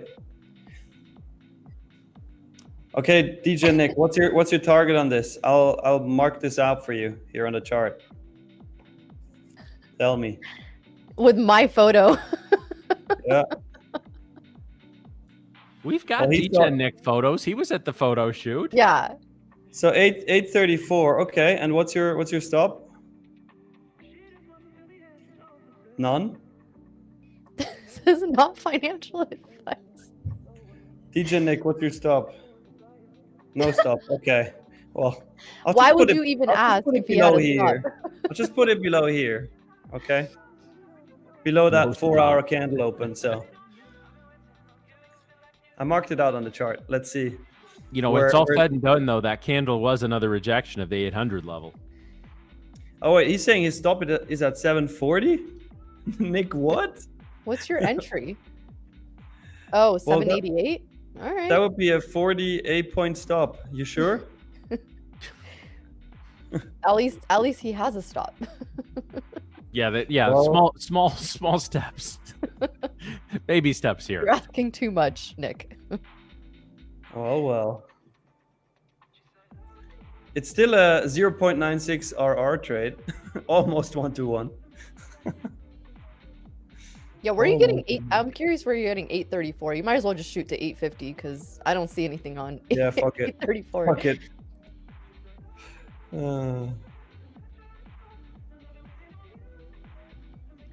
Yeah, there's definitely some And he's- sellers sitting at that And range. he's long 5 minis, guys, to pass some accounts. 5 minis. Yeah. Deegan on another level. Okay. It is. I mean, to be fair, it is Full Port Friday. fair. So, to be fair, yeah, it is be Full fair. Port Friday. Friday. Imagine we have Coach Tank coming on, and he says like, "Yeah, on Full Port Friday, that behavior is totally okay." Yeah. No, 0 out of 10. We can't see half your chest, so that's Oh damn it! you're not wearing buttons, so you really can't do the full. Well, I can rip thing. my shirt open if you want. Okay. Well, It's I mean, okay. listen, our female demographic and some males may kick up very, very quickly on that one. Let's get us some subscribers, eh? Like our chat's not thirsty enough. Yeah, right. Oh, Lord.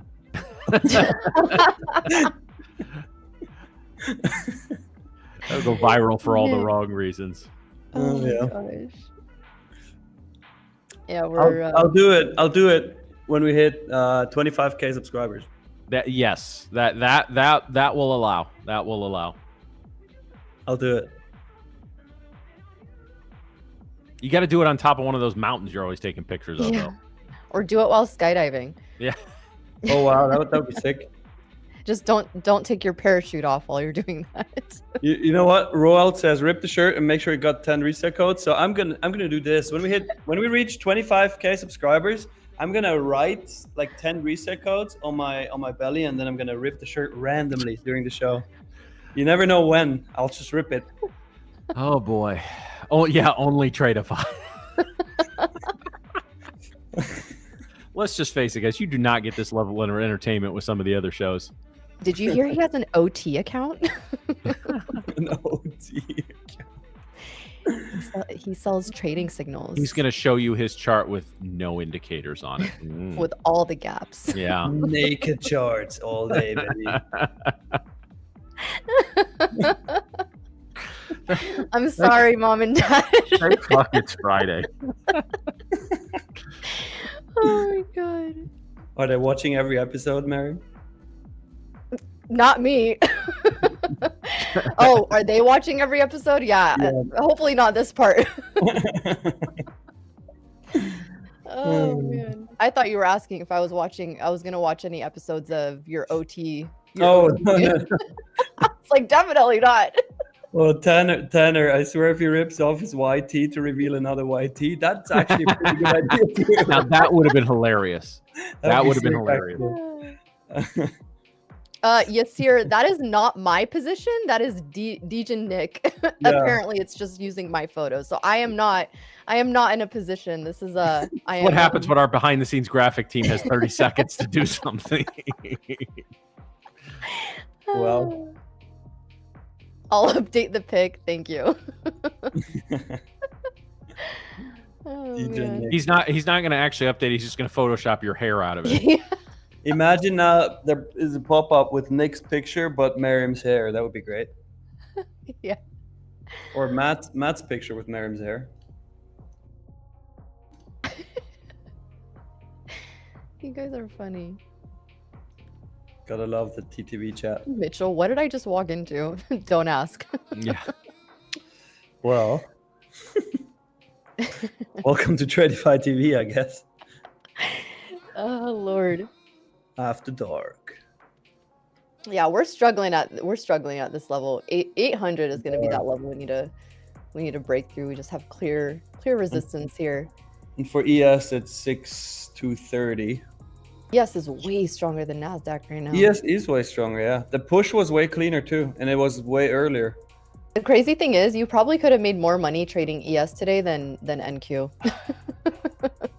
Yeah, Because it's just not such often, a though. cleaner setup. That's not often. I keep saying this. I'm like, oh, I'm gonna play ES, and then here I am, just freaking tethered to my Nasdaq. Got me in a chokehold. Cody, do any of y'all have hard trading windows? I do. When I trade my London session, I trade it for 2 hours strictly, from 3 a.m. to 5 a.m. EST. For the US session, obviously now we trade throughout the whole stream. So it could be that we take a trade like, you know, at like 12:30 even, or 12. But for my more like super serious session, that is a 2-hour trading window. Do you guys have a trading window? Trading window? Yeah, I don't like to trade in the lunch session. Usually for me that starts at I would say like 8:45 West Coast, so Pacific.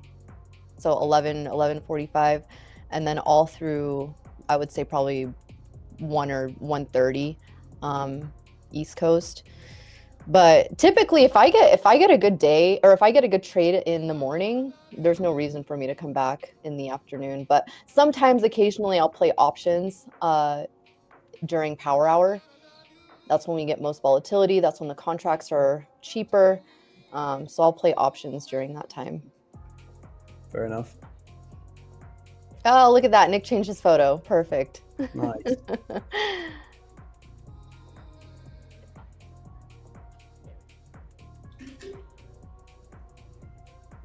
It's a very testosterone-fueled top bar there now.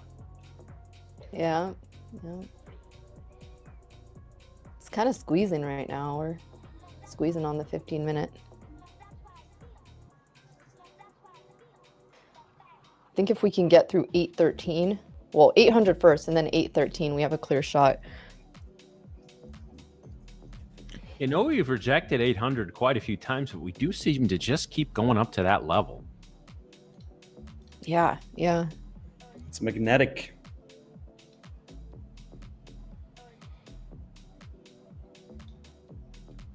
It's magnetic.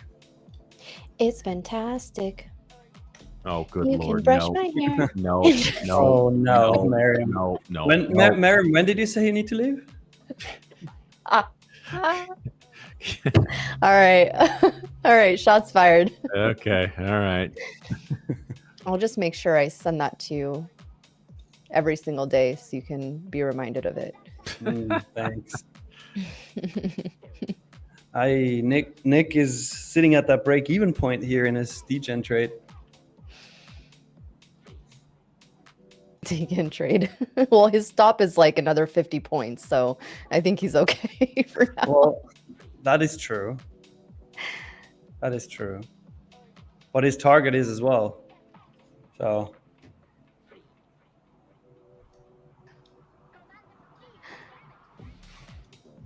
Yeah, and then to dump like $1 million here to pump it. Yeah, there you go. Yeah, $1 million in the NQ. Yeah, that'll pump it like 4 ticks. guys, should we do another giveaway? I think we should. I think we should. Huh? All right, let's make this one easy, okay, guys? Let's get the stream to 606 likes. 606 likes. That's a weird target, but it's the target. 606 likes, and we're gonna do another giveaway for 10 advanced resets.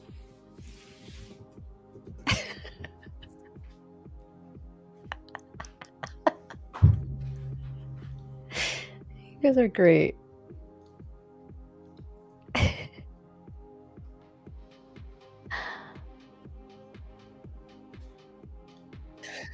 What are you doing, Nick? That was a suggestion of somebody. He said, use Nick M's picture, but with laser eyes for degen, Nick. I just made that. All right, throw it up. Ooh. Imagine that was my pick here. Gotta love AI, man. How is Drew so fast with that? Love you, Drew. Shout out to Drew. With it. He doesn't mess Drew around. is the GOAT.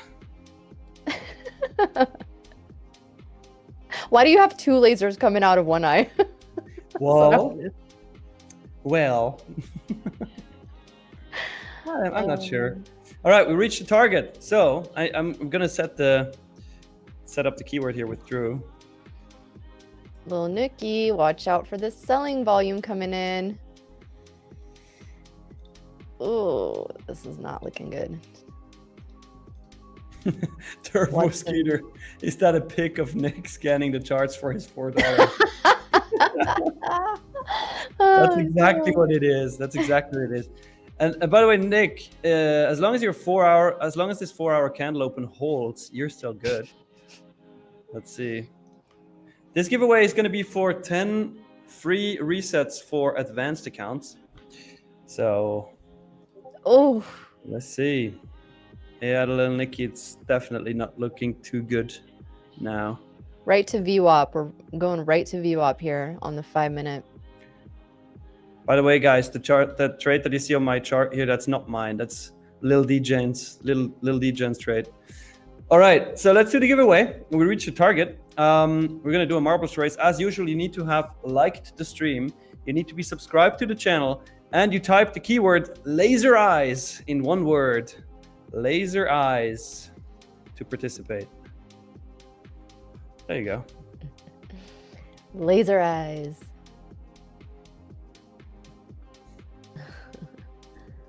Nick needs to participate now. He's gonna You need a new one, don't you? This is for 10 advanced account resets that we're gonna give away. Nice. Well, technically, it didn't hit Nick's stop yet, so he should still be in the trade. Are you still in the trade, Nikki? Unless he got scared. Scared money don't make money. Oh, he's still in it. He's still in Nice. it. Scared money ain't make no Add money. more. Add to the position. 10 minis. Said no risk, no Rari. That's right. That's right. Right to VWAP though. What a nice little bouncy bounce that we got there. Yeah, I said bouncy bounce. You heard me. like when you said stoppy last time. Did it hit your stoppy? I was like, what the hell? Like, what the fuck are you talking about? Such a Merriam thing to say. It is. We can be cute with it. It's okay. Cute with the stoppy. So did you like getting hit, like seeing your stoppy hit today at break? Yeah, I loved it. Yeah. A stoppy and then a Yeah. rippy. Oh, Nick, this is looking better now. It's looking better.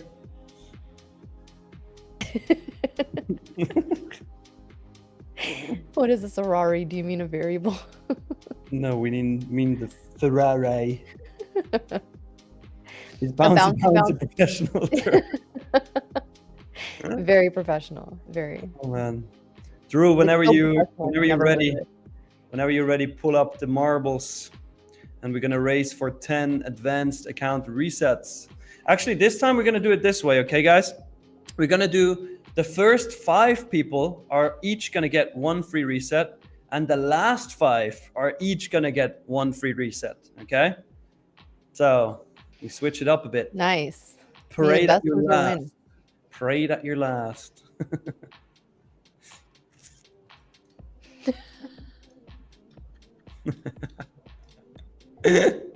Nick actually is listening to Shrek right now. He's listening. Somebody once told me. I didn't think we'd get both Aqua and Smash Mouth on the stream today. I'm so taking that's, it back, you guys. I'm that's taking just it back. impressive. This is coming from Nick saying that he listens to Shrek. Well, Oh man. so But I guess it's a different one. first 5 win an account reset each, advanced account reset each, and the last 5 win an advanced account reset each. So let's run them, Drew.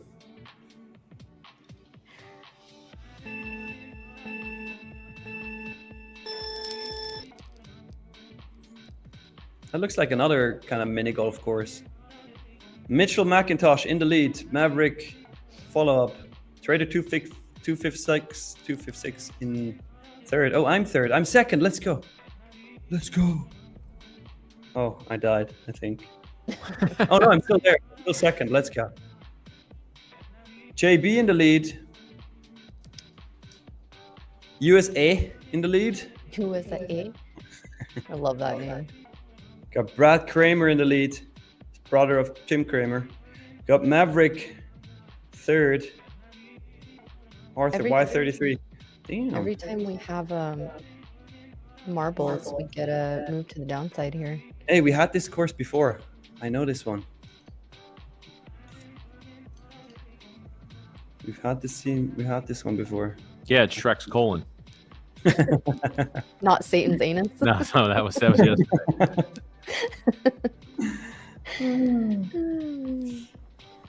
Well, Grand Penguin, you're manifesting it. It's your problem. If you say, watch me come in 6th place, that's what's going to happen.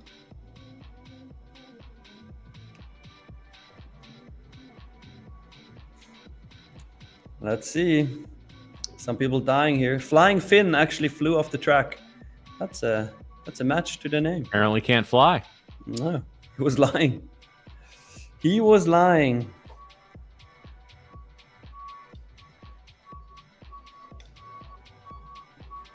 Jose Carlos in the lead, followed by Kareem. Kareem in the lead. Okay. Okay. All right, we got the first 5. We got, wait, is that Moss Lane Trade or Mass Lane Trades? I can't really read it. Christian Ivanov 2nd, Shanti 3rd, Bakery Trades 4th, Kareem 5th, U5 all won a free advanced account reset. So make sure that you type something in the chat. And now we also are gonna go through the last 5 once we finish the race here. And the last 5 are each gonna get an advanced reset code as well. Let's see. Nice. Oh, it's Maziane. Maziane Trades? I think so. Mazian? Maziane. Oh, the flame is coming. The flame is coming. And they got burned. All right, Drew, can you pull up the leaderboard? We need the last 5. We're not going to change the marble race system. We love the marble race system. Yeah. Plus, it's actually written into Nick's contract. Hey, Grand Penguin, you made it. Grand Penguin said he's going to come in at 6th, but he actually made it in the last 5. Congrats. So we got Nice. Alexei Subkov, then LMG 127, Terrence Grady, Grand Penguin, and Mr. Bond 516. They also win a 5. They also each win an advanced reset code. Congrats, guys. Congrats, guys. Yay. Make sure you add your email addresses to your YouTube channel description so we can reach out to you and send you your codes. We're coming into VWAP here on the NQ, guys. Yeah, it looks like a short Nick is bounce getting, off of it. But looks like DJ Nick's trade is getting wrecked here. Oh, no. Shall we take a trade here with a stop below low of that wick? Well, we could. well, there's only 15 seconds left in the candle. I'm going to let that close.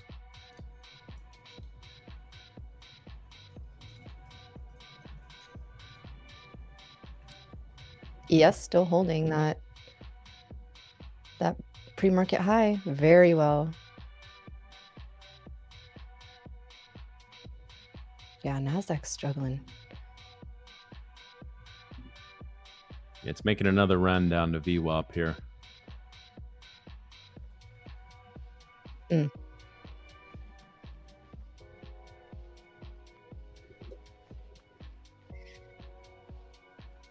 Yeah, they need to hold. They need to hold it at 37.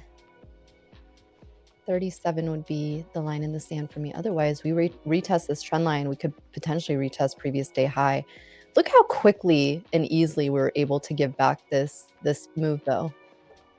That's kind of what we're dealing with when we're at all-time highs. Yeah, I mean, again, you're dealing with all-time highs. As Tom brought up, end of the month. We're going into the weekend, which traditionally we've seen so far this year. A lot of traders are reducing long exposure into the weekend, especially if there's anything going on with tariffs. The Iran-Israel situation, which appears to, at least temporarily, they're not firing missiles at each other, which is always a good thing. So, yeah, let's see how the afternoon goes. Of course, this, it's now kind of an established precedent. We're selling off on Fridays, which leads me to believe maybe, and this is just, a little... maybe they're going to pop it today, right? And throw everybody off to, maybe bring it down a little bit. It's a little early to trap shorts at this point, but maybe like going into power hour, they dump a little bit, grab in some shorts, let some of the bigger money that's not the smart money come in, and then they'll run it to highs. Yeah. I've So we always just learned gotta if you see here. expect the market to do the most devious fuckery imaginable, you're usually not going to be disappointed. Yeah. Never say never in this market, and Mhm. anything can and will happen as far as what I've learned over the years. Just when you think something couldn't happen, it will happen. Just when you thought it was safe to trade the NQ. Yeah, it's quite the market here, but Yeah, it is. Yeah, it is. I mean, we are holding VWAP. We are really struggling to hold VWAP. ES still, like I said, this level on ES, this 220 area, still key here. So, you know, I think, and there's buyers that keep stepping in on that level, even though sellers are trying to be very aggressive here. We're making a nice little trend down here on the 5-minute. If you zoom into the 2-minute, same sort of situation. Just could not clear that 800 level on NQ.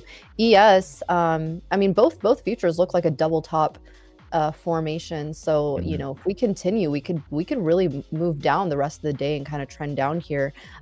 ES still has some room to the downside to, you know, potentially reverse, whereas Nasdaq, I think Nasdaq has a little bit more room to continue to the downside, especially if we clear VWAP here. I mean, the previous day high isn't too far away, but let's see if we can at least hold VWAP here, because I think if we hold VWAP, we can start to kind of make the move back up. You know, if we clear the 780 level, I think then, you know, we get a nice little potential reversal here. But that, you know, big dog is going to be sitting at 805 area, and then yeah, we'll see if we get the clear. But I think Tom put it really well. Don't expect massive moves on a day like this. Yeah, I was hoping this candle held off running a little bit. I was really hoping to get kind of a little bit of a doji, and then I was looking to maybe go long in the next candle on a break of the high of this one. But if this ends up like above 70, you're taking away some of the value there. And I try to make it a habit to not enter trades long or short, like right in no man's land between VWAP and the standard deviations. Where are your standard deviation points sitting right now? Let's see. Our +1 standard deviation is sitting right about 787, with the band about 3 to 4 handles above and below. Okay. All right. Yeah, we may just be in a situation, Miriam, where we're not going to be moving a ton, you know, or at least see some of the moves like we've seen this week or so far today into the weekend. You know, I think I'm sitting here going through all these scenarios in my head of pops and drops. It could be we just kind of, gravitate a little bit closer to VWAP and we just kind of stall out there for the rest of the day. Yeah. I mean, we did get a nice hold of the VWAP, a little look below. At that 746 area, and I know little Nicky's still in his trade. His stop was very close to hitting. I see that. If this runs to profit for him, we're never going to hear the end of it. You know what though? I will give it to him. This is next level trading. I think we need to get little Nicky on the P&L charts here more often. He's been killing it. It's been.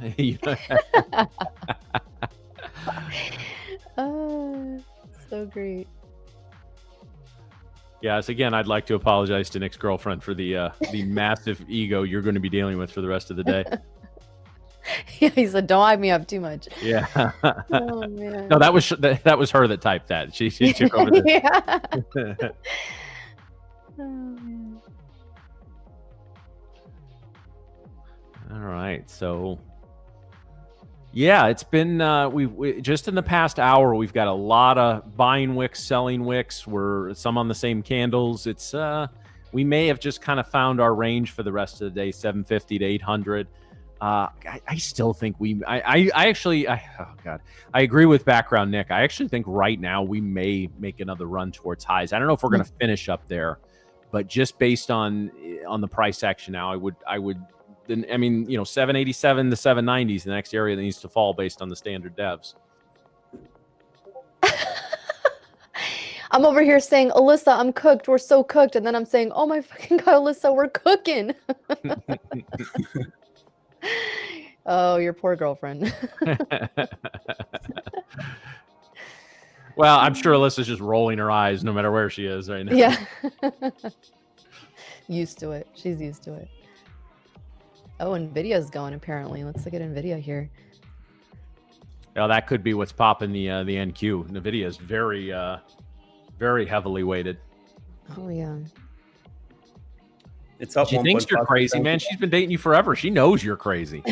She knows what your degen ass does in these markets. Yeah, she's used to it. Nice hold of previous day high on NVIDIA here.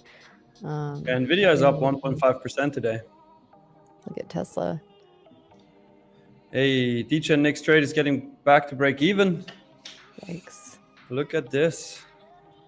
Tesla actually kind of looks like it wants to go down. Go a little deeper to the downside. Looks like a nice little H formation forming here, potentially. So watch Tesla here if we get down below this 320 level. We got some room.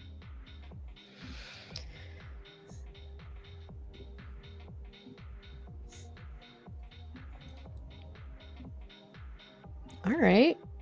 NQ's working now. We're reaching that 780 level.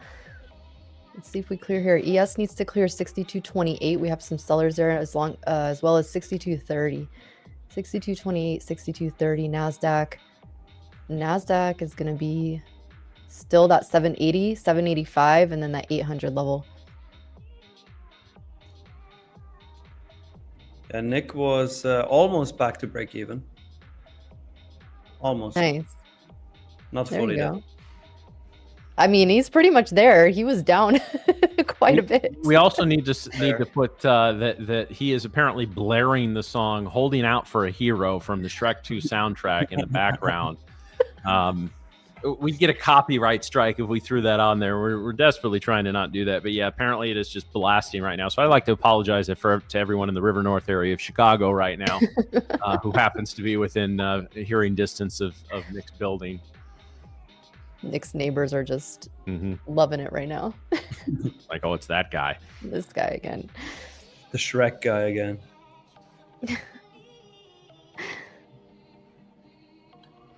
I feel like this is some gold content that Nick could be making in the background here. Like, you know, a TikTok with like this song in the background. It's like zooming in on him with a single bead of sweat running down his.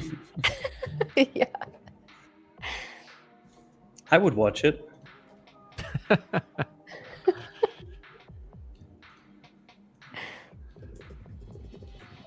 So yeah, little Nicky's either cooking or about to get cooked. But we're fine. We're just kind of finding you know what it's going to do? It's just going to hover between like 760 and 780 and torture him for the next 2 hours. Honestly, yeah, we might.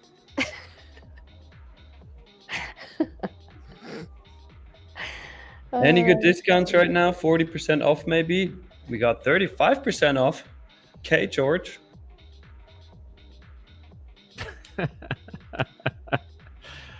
Oh my goodness, yeah. Well, I mean, Nick, congrats on nailing that stop, though. I mean, I'm not saying it doesn't roll at this point, but you know, put it a little below VWAP and gives you a little extra. I mean, Yeah. seems like it worked for him so far. Yeah. I should my steed this whole day. Okay, George, 35%. What's the code? The code is 7 days. The number 7 and then days right behind it. You can always see the most or like the best codes that we currently have in the bottom right of Tradeify TV, where it currently says over 40 million in verified payouts, which is crazy, by the way, considering that Tradeify is not even 1 year old yet, and we've already paid out over 40 million to traders, to our traders. So this will rotate, and you will always see the discount code there as well.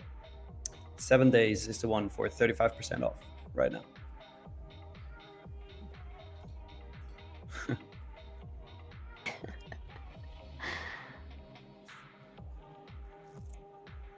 I want to know too, how are we doing today, guys? It's Friday. Are we green on the day? Are we red on the day? Are we green on the week? How are we doing? We'd ask Nick for a poll, but he's white knuckling his desk right now. So Poor Well, guy, I mean- making him do all sorts of things in the back. Yeah. Heaven forbid we make him do his job while he's DJing his trade. Facts. I am starting to like this bull flag here, not gonna lie. So I would join DJ and Nick's trade pretty much. Just with a way tighter stop.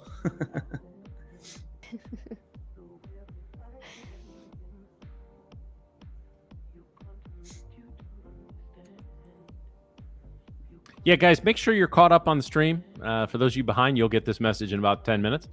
But make sure you are the bottom left-hand corner of your YouTube pane. There should be a little button that says live. Make sure there's a red dot next to it. If there's not, reload the page. Make sure you're all set up for any. And do we have one more giveaway later today, Nick?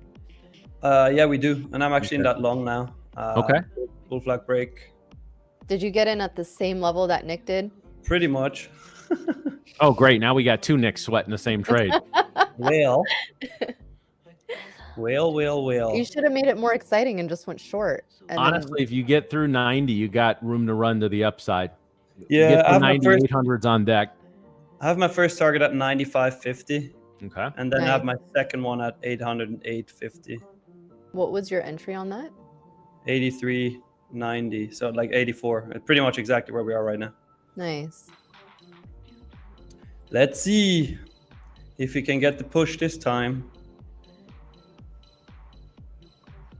Looks like it. Looks like it wants to go on the 1 minute at least.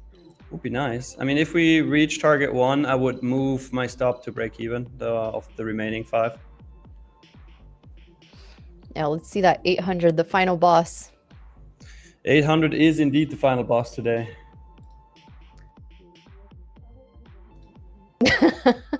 A dumb destroyer. Miriam told me to practice gratitude and hug a stranger. Now she is pressing charges. You know what? It sounds like a personal problem. Yeah. So I don't know how to help you there. Sounds like a you problem. It's an ideal, not an instruction. Yeah. You hugged the wrong stranger. We really need that push now. Not I feel it like was- they could swipe it to the upside. Like the way it nibbles like this is we've seen Yeah. this a couple times today. I think you guys could get a nice wick to the upside if the market makers want to fuck around a little bit. I would be all for it. But maybe my specific market maker is hunting for my stop really quick before we do that. Let's see. Let's see. Oh, he went long? Dump it. Tanner says, "Why I haven't been allowed in Walmart since TTV started." Well, if you're trying to hug strangers in Walmart, That's a whole different. yeah. I don't know about. Yeah, I don't know about all that. I mean, I'm just going off of the Walmart near me in the crowd that's normally in there. Yeah, right idea, wrong environment. Yeah. Mhm.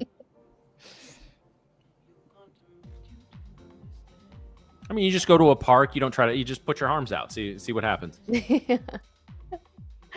We could try that out. TTV Trader Special. Yeah. Just clips of us walking around the mall with our arms like this. See who's gonna approach us. I'm not sure bail. We can file a reimbursement request for bail, so let's be careful there. Oh no. Uh-oh, we're getting awfully close to my stop loss here. Where is your stop loss? Don't you see it on the screen? Is it I too do. small? I have to squint. It's 770. 770. 770. Just 770. Too many sevens. 770. Too many sevens. I really need that push to the upside here. Usually, the markets pop when you talk in the English accent. You might want to try that. Oh yeah, that's true. Okay, so here's what I'm gonna do. Yeah, I'm gonna go and grab some tea, and then my little finger is gonna go up like this, and it's gonna do it automatically. Yeah. I think And market's liking When that. my, so far. when my little finger, the pinky goes up like this, the price moves with it. Yeah. Okay, if this goes for a win after that, you need to talk in that accent for Yeah. the whole rest of the show. Oh man. I would clip this so hard. Don't do it, market makers. Don't do it. Don't do it. Those bastards. What are you doing? Get up to the highs. Oh no! Look, I now got stopped showing out. some selling. I got stopped out. Ugh. 65 might be an area we bounce here. Otherwise, we have room to 60 and then 50. Yeah, now you have to talk in an Australian accent for the rest of the show. No, no. At least I didn't get bottom ticked on that one. As long as it shoots further down, I'm fine with a stop loss. I just don't like when my stop loss gets tapped and then we run. So, do we just triple top on ES? Oof. yikes. Not a good look. Not a good look here. Nope. I think if we get this, we'll get the break. I think we'll get the break here. If they take out VWAP, I think we could head right back down to that open. Yep. Well. Wait, I had to double check really quick because somebody said, did Nick start that trade at 11:07? I actually started at 11:12. That was okay. close. Okay, there we go. Woo! Sheesh. Imagine. I actually didn't look at the time. I don't like this range though that we're sitting in. We should have made the move to the upside. That's what I was anticipating. But right now we've gotten 3 failed attempts. Definitely 3 lower highs on the NQ, and then ES kind of looking like I guess a head and shoulders pattern, but it's definitely a triple top forming right now. So this is looking bearish to me. And I'm not too sure we're gonna hold this 220 level on ES here. Yeah, I'm short from 760 here, guys. One mini. I'm gonna set my stop at the top of this candle at about 780. So if we run back up, that'll be my stop. So what do we set? It's 20 points. I'm gonna set my stop for, all the way down at or my profit target at 720. All right. So we're trying for this is again kind of a low risk or a low risk high reward trade with probably not the best percentage chance of hitting. Again, that seems to be a theme with the trades this week. But I am I'm playing for a break of VWAP, probably front running it a little bit. Might regret that in a minute.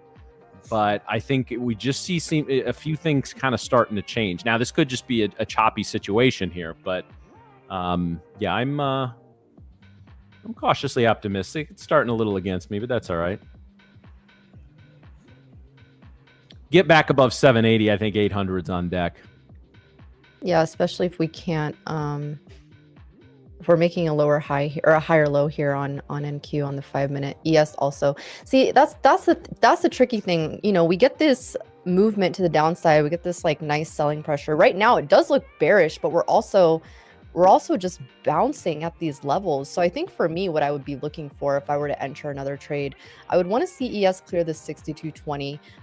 You know, you don't have much room for a profit taking if you're looking at VWAP here. So really, I would want confirmation below this 620 area. If you're already in this as a short, not a bad idea. You can obviously set your stop to high of day there, but VWAP would be a target, and then anything below VWAP, really, like you have previous day high, which is sitting well below, you know, that VWAP level. You got almost 20 points in that move there. I'm not saying that necessarily we're going to hit that, but that would be my next target level. So kind of curious to see what we do. I don't think that my trade has been green at any single tick of this. I think I just about bottom ticked this thing. But that's all right. I still like the potential to head down towards VWAP. Now, there we go. It's a little push. Come on, Trump. Tweet about Powell. Yeah, I'm firing this motherfucker. He's dropping F-bombs now. It's all yeah, all bets are off. Exactly. I love it though. That's what I'm gonna do next time I sit and somebody complains about my cursing. I'm gonna say I'm just talking like the president. Did you see presidential today? Did you see the Trump they don't know what the fuck they're doing techno remix? Oh, that was great. That's one of the best things I've ever seen on the internet. That was so good. Yeah, go search that out on Twitter. That was all over. People are quick with that. Oh, people are so quick with it. The Dogs and Cats remix off the debate was really good too.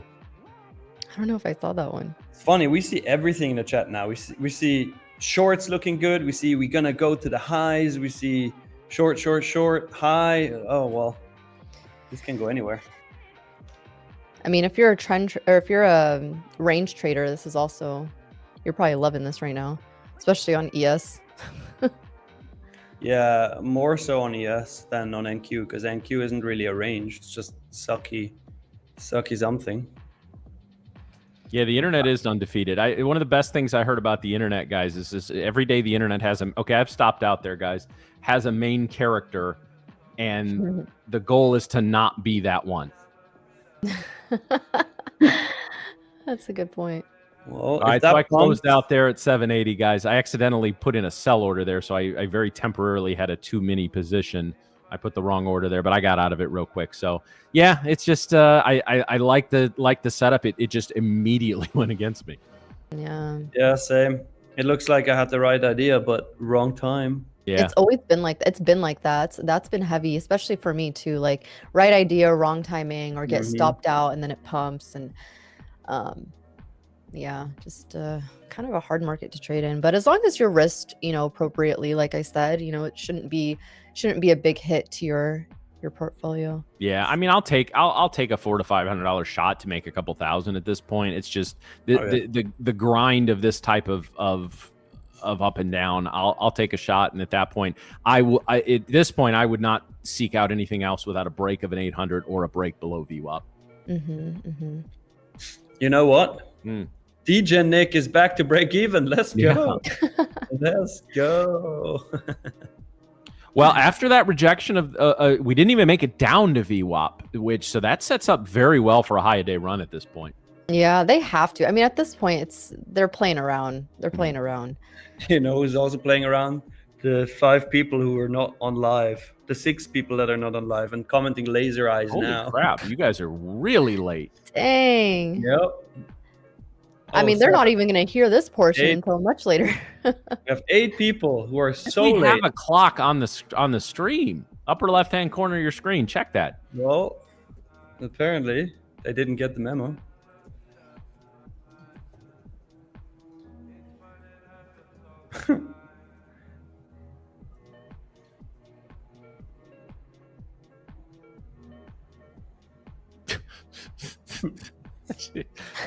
Now people are just typing it. Okay, all right. Now y'all just being dicks. All right, okay.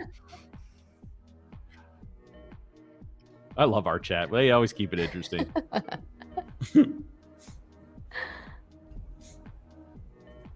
I just see, I hate NQ with a passion. Laser eyes.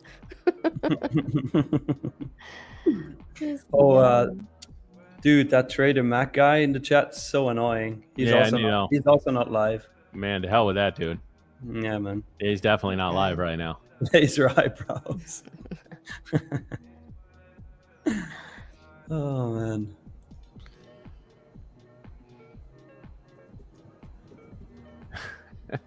I feel like the first 2 were probably people that are just way behind, then everyone else just decided, you know what, sounds like fun. It's Friday. Yeah. Well, Leslie87 broke everything by saying the code is once. Oh, man, you guys are funny.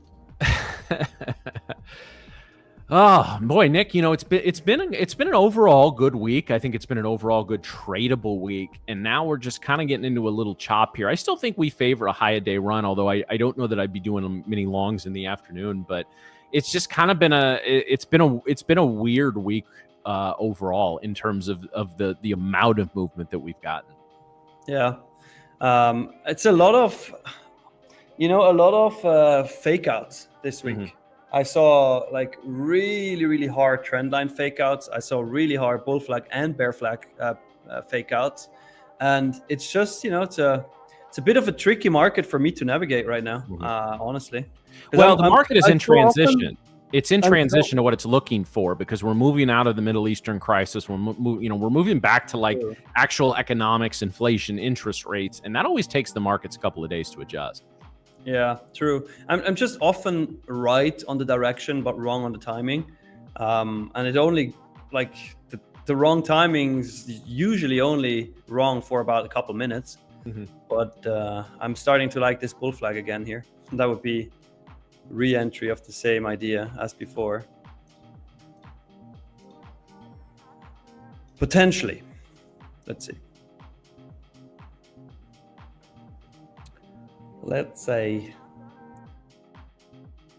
we are going to do one more giveaway today. We're going to do another marble race for 5 more growth account reset codes.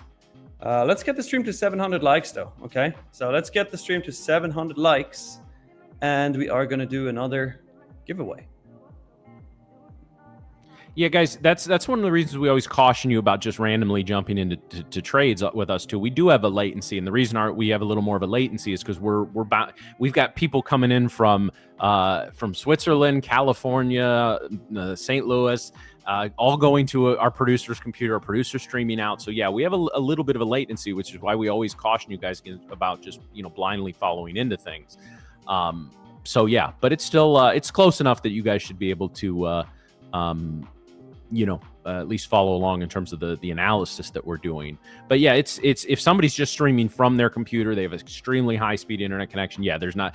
When I used to do some streams on YouTube back in the day, I actually timed it out. My latency was less than 1 second. So yeah, it depends on where you're coming from and where the signal's going, where you're receiving it from. But yeah, we're all routing to producer Drew's computer. Which I'm sure is like spinning and smoking on about a daily basis, and then the signal goes out to YouTube, to you guys, etc., etc. Hey Matt, read Paraloco's comment. Yeah, we'll get to it. We'll get to it, Para. That's too much of a good thing and all that.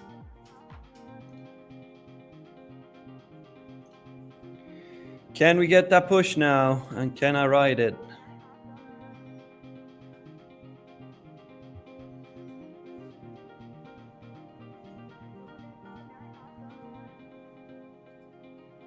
Let's see. All right, I entered this again. It's too juicy not to enter. Let's see if we can get it this time, or if we're getting hunted. Trump is holding a press briefing right now.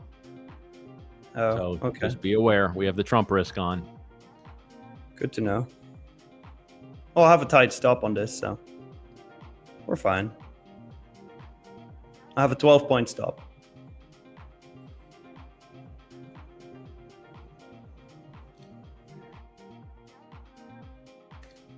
It just really does not want to push here. At least not yet. I am going to be quick with the break-even move on 5 of those.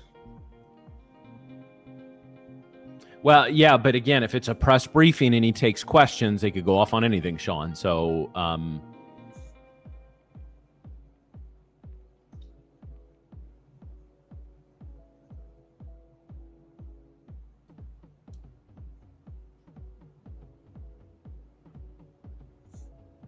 can we get it this time? Chat, what do you say? Are we going to get TP hit here? Well, I'm going to move my first TP a bit down here, actually, to 810.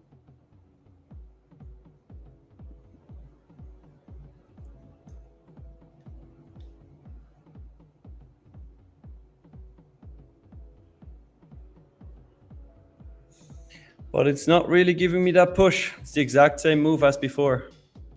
For now, if we look at this one right here, that was such a similar move.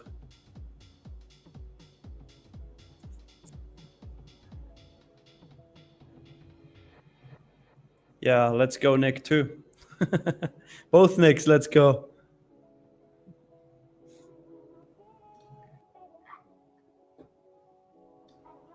Give me that push.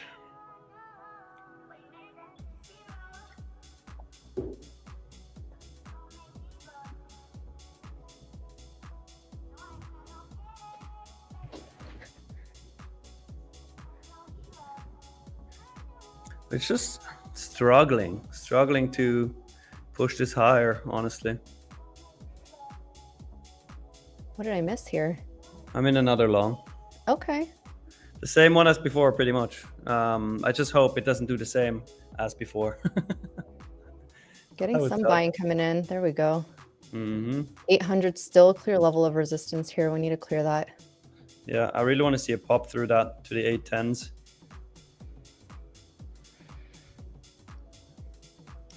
The 810s as my first target. And then let's see if we can catch a runner and actually run this up to like the 840s.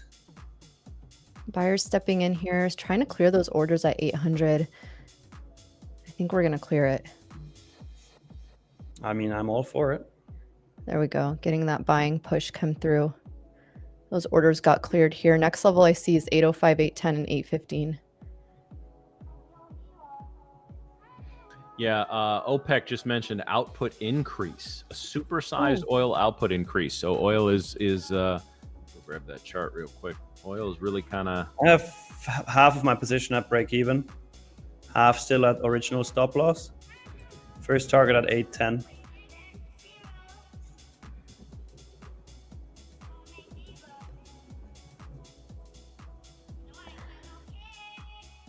Honestly, it looks like buyers are really pushing this. I would shoot for 815 and then 825. Yeah, the thing is, like I gotta stick to my system here. I really like the candle bodies as targets, so that's why I'm not gonna do that. But I will move my stop off the other position, like the other half. Nice, Nick. Little Nicky killing it in the back here. Little Nicky is killing it. Can't wait to Okay. have him on after. He needs to walk us through his emotions of that trade. Yeah, absolutely. I think if we clear this 810 level, like 825 is, there's no reason why we couldn't hit Imminent, 825. yeah.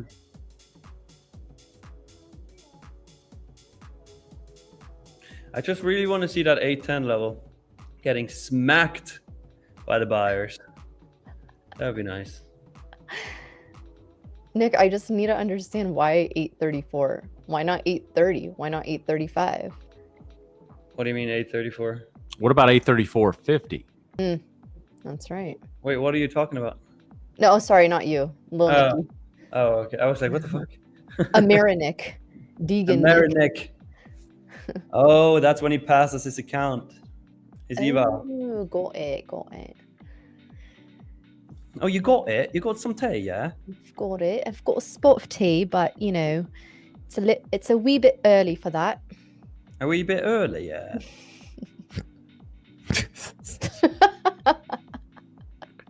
Oh, I just have to. I've said to myself quietly about 20 times today, it's Friday. It's Friday. It's indeed, yeah. Are you not entertained? Give me that push, please. I think you'll get it. I think this wants to go. It's looking good, yeah. It is looking good. It's best stock market ever. It's huge. It's huge. Huge. It's We got a huge. huge move. I think you'll get it right here. I think they're gonna try to push. Yes, please. Yes, please. Not a lot of sellers sitting at 810. I just want to say, see. Guys, pray for 834. Well, prayer. I mean, honestly, prayer is probably a better system than half of us start off with when we first start trading. So, why not?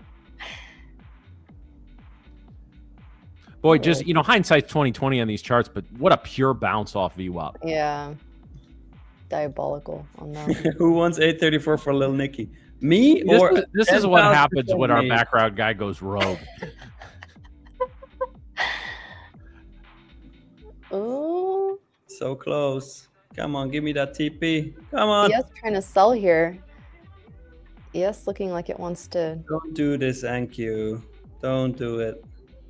Give me the push. Well, ES is pumping up higher though. It is, but it was getting some selling volume coming in on that last candle, even though, yeah. 631, that 631 area that you're sitting at is a level. We have 634 and 635. Some selling happening. It's trying to hit my TP, but it Yeah, can't. it really. Like I was half a point away. Come on. What do you do in cases like this? Do you just leave it or do you? No, There I'm it is. just fully break even now on the whole position. Because if I almost get TP and then I would get stopped in a loss, that would freak me out. So I would go I feel like you'll get it here. I feel like it's struggling. It's struggling, but I am going to get it. I am going to get it. Come on. Pinky finger up. Tea time. Tea time, baby. There it is. Nice. All right. Now I think we pump here. 815 and then 825. Would be nice. I would just move your stop to like 800 at this point. Boundless 1107 was already. It is currently 1137. 1137, yeah. The question is, how much higher can we go? I must say though, I will trail my stop if we get a move to 23. I will move my stop to the 810s. Looks good. Yes, it's just on another level. On days like this, I'm like, damn, I really should have traded ES. Yeah, Yasir is in a long since 755. W Yasir, man. Wow, good for you.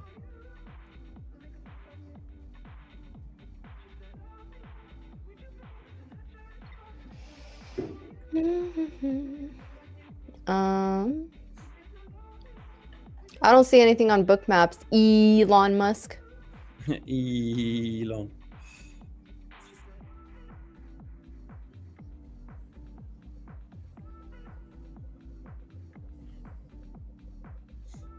That's that part on ES is starting to get some selling coming in. 234. Yeah, I wonder if we're gonna get a higher high on Nasdaq. That would be so juicy. If we make on the 1 minute, if we make a higher high here, like if we cross 814, like 813.50, I will move my stop to 801. 801, eh? That's where I'm gonna trail it to if we make a new high on the 1 minute.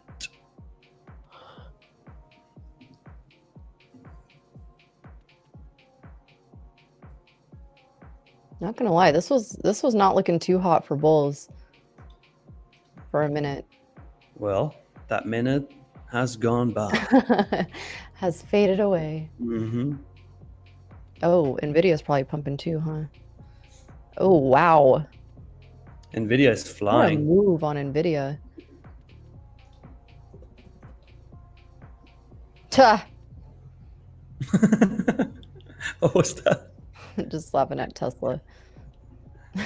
Wow, what's Tesla doing? No, absolutely nothing. It's Nice. doing the opposite of what everything else is. Drew, can we switch to Miriam's chart real quick? I want to see it. Oh, I think he stepped away for a minute. No, he's here. Oh, he's back. Okay. No, I'm looking at I was looking at Tesla on the 1 hour. Tesla looks like it's kind of forming this H pattern here. You got a nice strong sell candle here. And now it's looking like it wants to make a little move to the downside here. If we can clear 320. Meanwhile, you know, Nvidia skyrocketing. We got Microsoft moving to the upside. What's Meta doing? Meta also moving to the upside. You know, we got some of these tech names moving to the upside here. Apple's just been stuck in this 200 area. Apple is not doing too well. But yeah, it kind of explains the move in the Nasdaq here. What's Snow doing?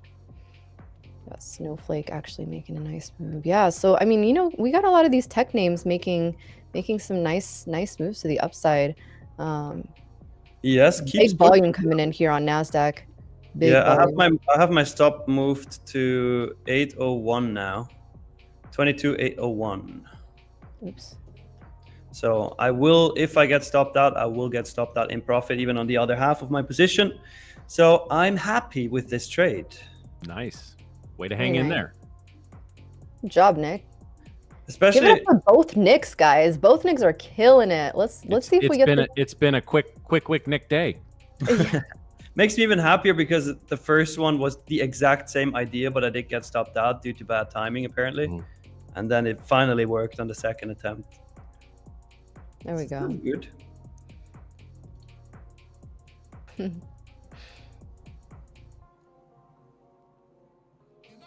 New highs would be nice. I agree.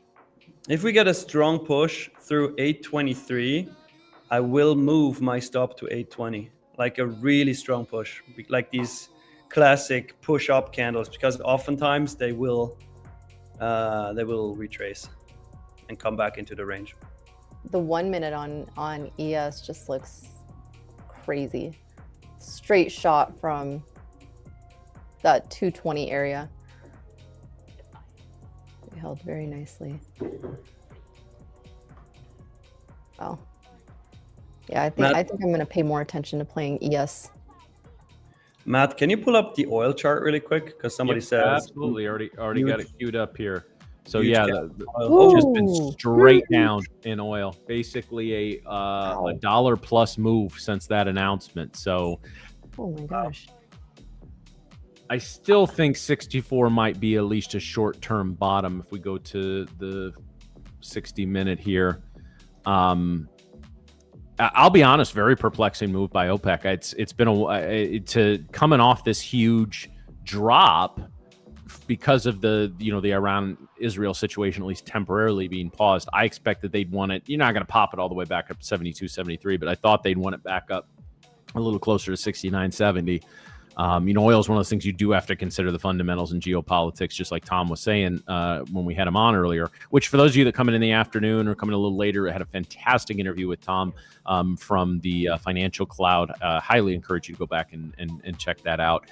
But yeah, this is a pretty nasty candle, but we'll see. I think, we're right at 65. They may just be, they know the supply and demand better than we do, so they may figure that's a little more profitable area. I'll tell you, this huge drop hasn't affected shit at the pumps though. For anyone that has had to put gas in their tank in the last week or so. Yeah, what a move! What a move by oil. Looking at it on my NQ is struggling here at the highs to push higher. Let's see if we can take Lil Nicky to the DJ. I was about to say the Holy Land, but then I said the DJ land. Not the Degen land. I think that's where he wants to go. So yeah. Anyways, 834 would be Lil Nicky's TP, and mine will be 840. I think I would have some fun trading oil. Maybe I should trade something that I've never traded before. I feel like oil respects levels and trend lines pretty well. Seems to be, at least. Well, I mean, test it. I sure will. I mean, you already made NASDAQ your bitch. You can for sure make oil your bitch. Let's just go down the list at this point. Very crazy. Going from, imagine like getting in at like the 78 level and then just seeing it drop. Ugh.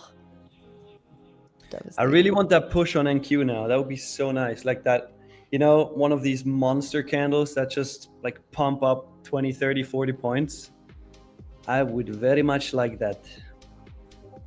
Be very nice. Very nice. Borat. How much? So what do you guys got planned for the weekend?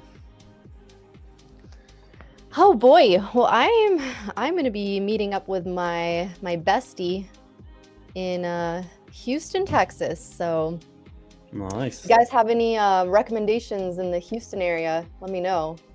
Yeah, go interview Joe Rogan. Joe Rogan. Oh, that was a phase. Yeah, well, he's more Dallas area, I think, isn't he? Oh, true. Yeah. Never mind. Swiss guy here. No idea. They just outlawed all THC in Texas. Somehow I don't think they're going to be kicking in his studio door anytime soon, though. Yeah. Never mind, guy. Swiss guy with US geography, probably not the best combo. I have always heard the barbecue is fantastic down in Texas. Oh, I can imagine. It's really good. I'm probably not going to be going to the strip clubs. Yeah, but definitely got some good eats set up. It's only a couple days, not too long. I'm taking 2 off here because it's taking too long. So Nick, what about you? You jumping out of any planes this weekend? No airplanes this weekend, actually. This weekend, there's like a city festival in the city where I live, so I'm gonna be there. And then also my dad has his birthday on Sunday, so we're gonna be celebrating with the family. It's nice and chill weekend. And I'm gonna watch Squid Game, because Squid Game new season came out today. That's one of the few shows I haven't caught yet. I'll have to check that out. Yeah, new season 3 dropped today. Huh. Hopefully it's less disappointing than the Game of Thrones ending. I wasn't a fan of the last season. The way that we well, technically it's a continuation for the start, right? This new season that's starting, but I don't know, not a fan of it so far. Not a fan of it. I love it. I love it. We'll see. They gotta do something fun. Do something exciting. Give me that final push here. 825 now has a wall of sellers sitting there, along with 820. Pretty much from like every $5 increment from where we're sitting right now. What do you have planned, Matt? You know, I got a nice little Saturday planned. Gonna go look at flooring. Check out Home Depot. Maybe Bed Bath & Beyond. I don't know. I don't know if we'll have that kind of time. That mode activated, huh? That actually sounds like a great weekend. That was actually a movie quote, and if anyone could tell me what movie that's from, they get the gold star of the day. Oh gosh. JB, Squid Game season 2 wasn't as good as season 1, but it was still good. Hey, Christopher T. There we go. Old school Frank the Tank. Yeah, no, actually, we're going out to. We had friends from out of town last weekend that came into town, and we took them to if you go to St. Louis, you got to go to the Anheuser-Busch Brewery tour. And so we took them there, and somehow my fiance met somebody on the tour, like made a new friend. And so we're going out with her and her husband, who I guess just moved here because they just got stationed here.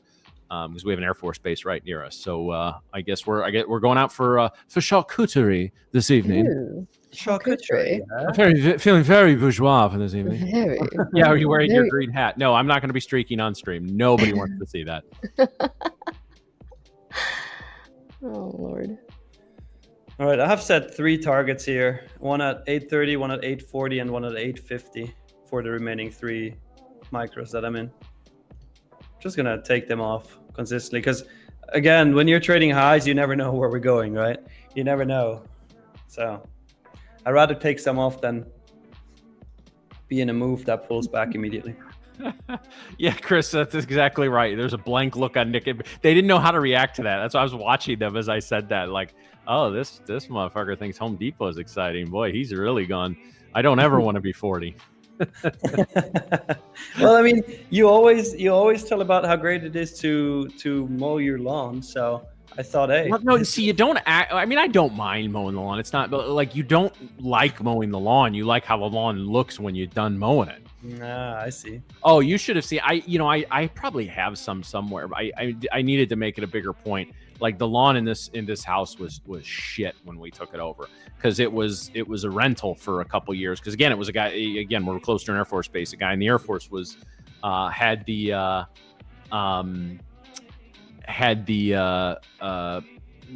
got reassigned, so he rented the house out rather than sell it. And so now, it was basically 3 years of nobody taking care of the lawn very well. So in about 6 months, I've got it looking pretty good, and another year it'll look fantastic.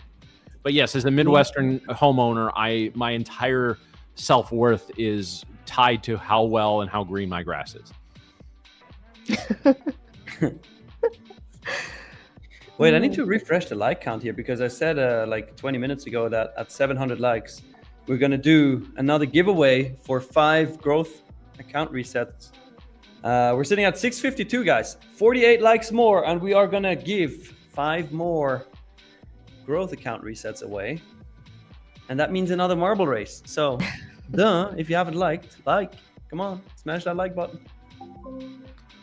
Yeah, no, it's not Home Depot that's close to us there, Highlands. It's actually Menards. I'm surprised, like, my fiance and I are on a first name basis with everybody that works at the Menards right near our home. keep your garden as you keep your hair. Funny guy. Yeah.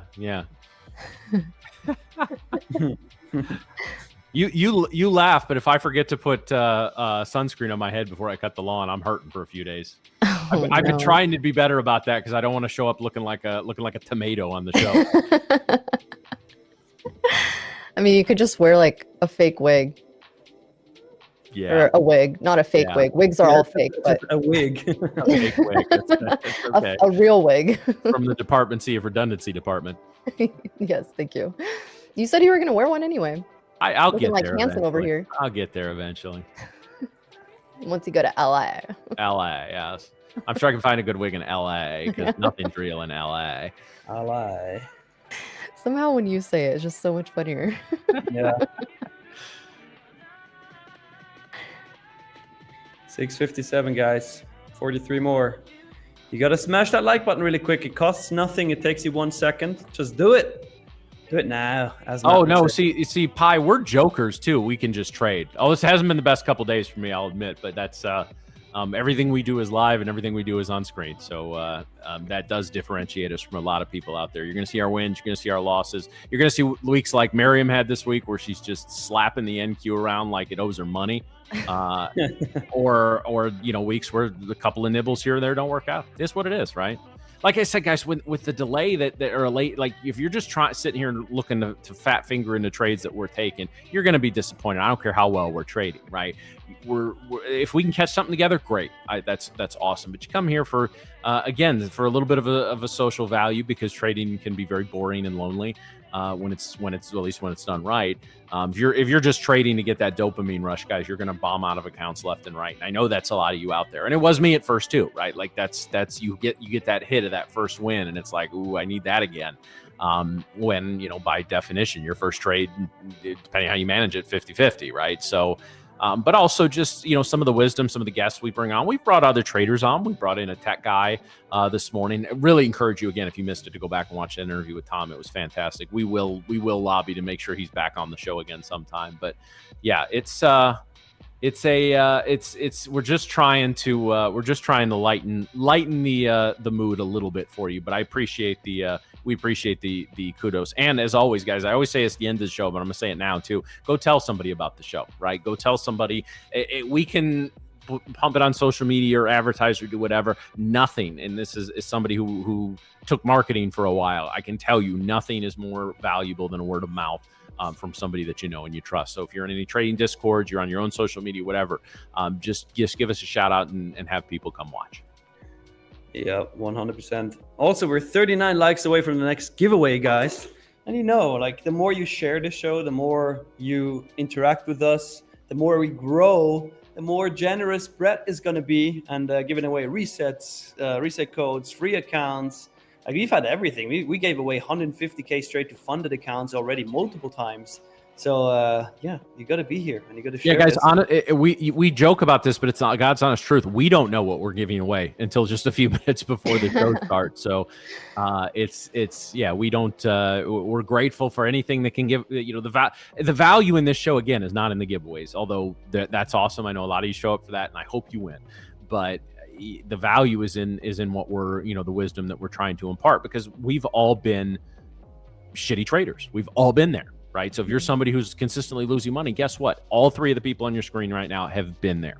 So just just one step at a time, work through it, and we're here to help as much as we can. DGen Nick smart. The stop is break even now. So you're right. That's the smart thing to do. So we're going to need you to go ahead and lose that DGen tag, because that's moving your stop is a very un-DGen mode, right? In fact, the DGen mode will be, now that you're in the green, triple your position size and go from there. But I'm kidding, of course. I'm moving my stop up to 805, guys. 805 is my new stop. Nice. Okay. Yeah, if you pull this trade off, this will be the trade of the year, I feel like, for you. Yeah. DGen Nick has come through with 2 banger trades. Yeah.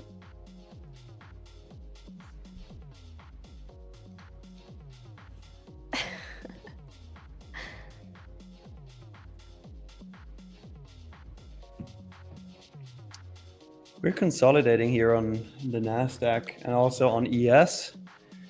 Tanner, you bring up a good point there. Tanner brings up a good point with desperation in trading, and let's move away from the giveaways to just in trading in general. I've said many times in the show, if you get into a situation where you need to be successful in trading, right? You lost your job or you're going through whatever. Honestly, it's. I'm not saying you won't be successful, but it's going to be very, very hard. Trading is hard enough, and if you're we all put pressure on ourselves to be great at what we do.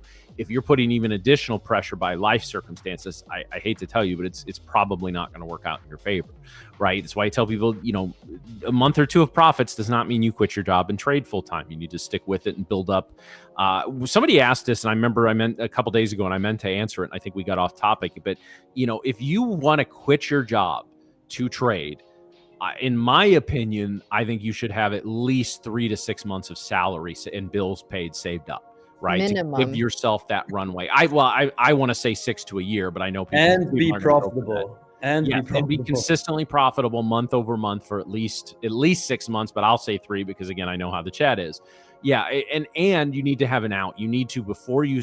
Let's say you're 3 months of profitability. You got 3 months of bills paid up. You're ready to give this a go. Make sure you also have an out.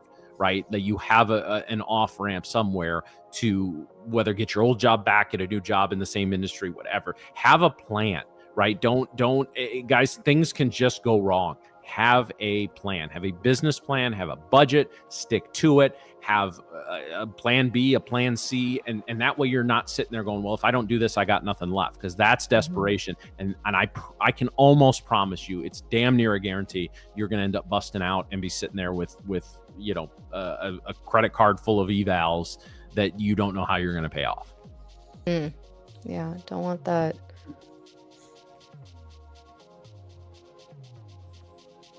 It's just a day for Ramsey Joe. The fire method. Yeah. Yeah, it's definitely hard, especially with, trading. Like I said, I say this all the time. It's one of the few, I guess, businesses that you have to put up money to make money. And technically in any business, you have to do that. But it's not a conventional job where, it's a 9 to 5. You are, you have a salary and you're going to get paid regardless of the amount of work you really do put in. With trading, it really is you against you. And, if you're the type of person that you can't find out the type of person you are quickly enough and get a hold of that, and be able to control your emotions, it's gonna eat you up pretty quickly. And I think there's a big difference between trading when you have a job versus trading as your only job, because now, the desperation for money kind of comes quicker when you're trading just purely as it being your only source of income. So, just be mindful of that, because the emotions can very much change when you're in that dynamic. Also, guys, keep in mind, make sure you're not gambling. You're not just YOLO. I mean, we joke about the degen and the full port and all that stuff, but make sure that that's not something you're consistently doing, right? And with the rise of online gambling, addiction is a real thing. I'm not an addiction specialist. I'm not going to give you, I'm not qualified to tell you if you are or not, but if you have a problem, you probably know it, and you need to seek out some sort of assistance with that. It's the same thing we've talked about a couple times in the show with mental health. If you're stressing to the point it is affecting your mental health in a very negative way, please go talk to somebody about that. Go see if it's maybe you just need a couple of days off, or maybe you need to go talk to somebody. But again, we can help you a little bit with your trading psychology, but we're not in any way qualified to deal with that. So just make sure, guys, especially us dudes, and it's become, I think it's really cool in the last 10 years. It's become a lot more acceptable for guys to talk about their mental health. And listen, you just got a little things here or there, you can do what you need to do. But if you need to go talk to somebody, don't ever be afraid to do that. I think we laugh and joke with a lot of things on this show, but that's something you have to take seriously, because if your head's not right, whether it's little things, whether it's something diagnosable and treatable, whatever, if your head's not right, you're not going to be successful in trading. That is, you probably won't, you will not be. So make sure you are doing the things that you need to do to be consistently ready to trade on a day-to-day basis. Guys, I got stopped out here on my last trailing position at 15 points in profit. So overall, we're back in the green. Let's go. Nice. With a long trade, but I think That's also good for entertainment. We're Yeah. back in small green.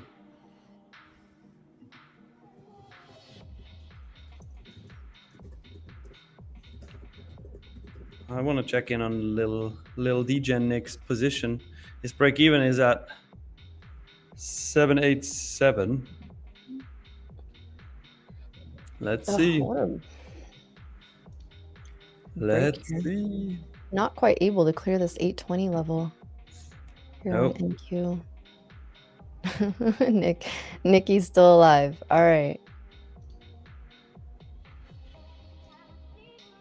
Holding 800 for now.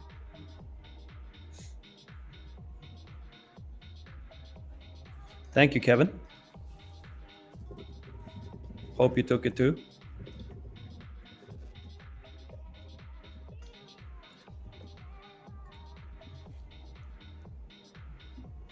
And guys, just because I trailed my stop and I got stopped out, I mean, doesn't mean I can't re-enter, right? If I find another setup, I will take it. Unless I have 2 losers, then I will stop. Well, and this 800 is very clear support now, so. Yeah, it is. But I had one loser today, 1 break even, and 1 winner, and we're green on the day so far. Small green, but green. We love a good Green Friday. I mean, co-host Salmon brings up a good point. That look what happened in 2020. Yeah, the buy the dip crowd, guys. The number of YouTube. I realize the irony. We're saying this while we're broadcasting a show on YouTube, but the amount of like YouTube gurus that popped up during that buy the dip time, especially in the swing trading, the options. That's where a lot of that took off. Was huge. A lot of those channels haven't published anything in the last 3 or 4 years because yes, once trading skill beyond just buy the dip re-entered into the equation, a lot of people didn't develop those skills. So. Now, as long as we're making all-time highs, especially you're a swing trader and buy the dip works, cool, go for it. But just, we said yesterday many times, don't ever assume. Guys, I can almost guarantee that, like, you know, the 3 of us are all at the age in 10 years, we're all still going to be trading. I would be willing to bet if right now a time portal or the DeLorean popped up on my street and 10-year-older me got out, I bet he'd say to me, all those strategies you're doing right now that have shown you consistent success over the last 4 or 5 years, yeah, they don't work anymore. So there's going to be new tools, new indicators, new ideas, new everything. So always be learning, always be examining again, it's why you keep a trading journal and not just a record of trades, an actual journal. Fill it out once a week. Just explain what happened in the week, the mistakes you made, the good you did, the progress you made, all of that. This is how, guys, this is a work of being a trader. You don't see this, the stuff we do behind the scenes or that we've done to get to this point. You didn't see that. So just know that it's there and know that those couple thousand hours of work are mandatory if you want to be month over month, year over year, life-changingly successful in this business. Yeah. And that's another thing. When you see someone making, big money, 5 figures, 6 figures, whatever it is, it's like, oh, I made this money in 10 minutes or 15 minutes or an hour even. It's like, no, they took years to make that kind of money. Mm-hmm. They got to a point where they were able to build a cushion for themselves and build that capital to where now they can take bigger positions. So, it's not that they made that amount in that amount of time for them, but it took them years to get to that point. So, it's very true. Trump is speaking on trade right now, guys. Oh, that might get Degen Nick to TP. Might get him there. Let's see. Wow. I hope it does at this point. Guys, everybody who has not done it yet, make sure to smash that like button really quick. We want to get this stream to 700 likes, and then we're going to do another marbles race for another giveaway. Just if you haven't already, super simple. Just go to that thumbs up button, smash it really quick, and you're done. He's hilarious. Yeah, you've been in this trade for a solid minute. Yeah. So good question. What platforms do you use to journal?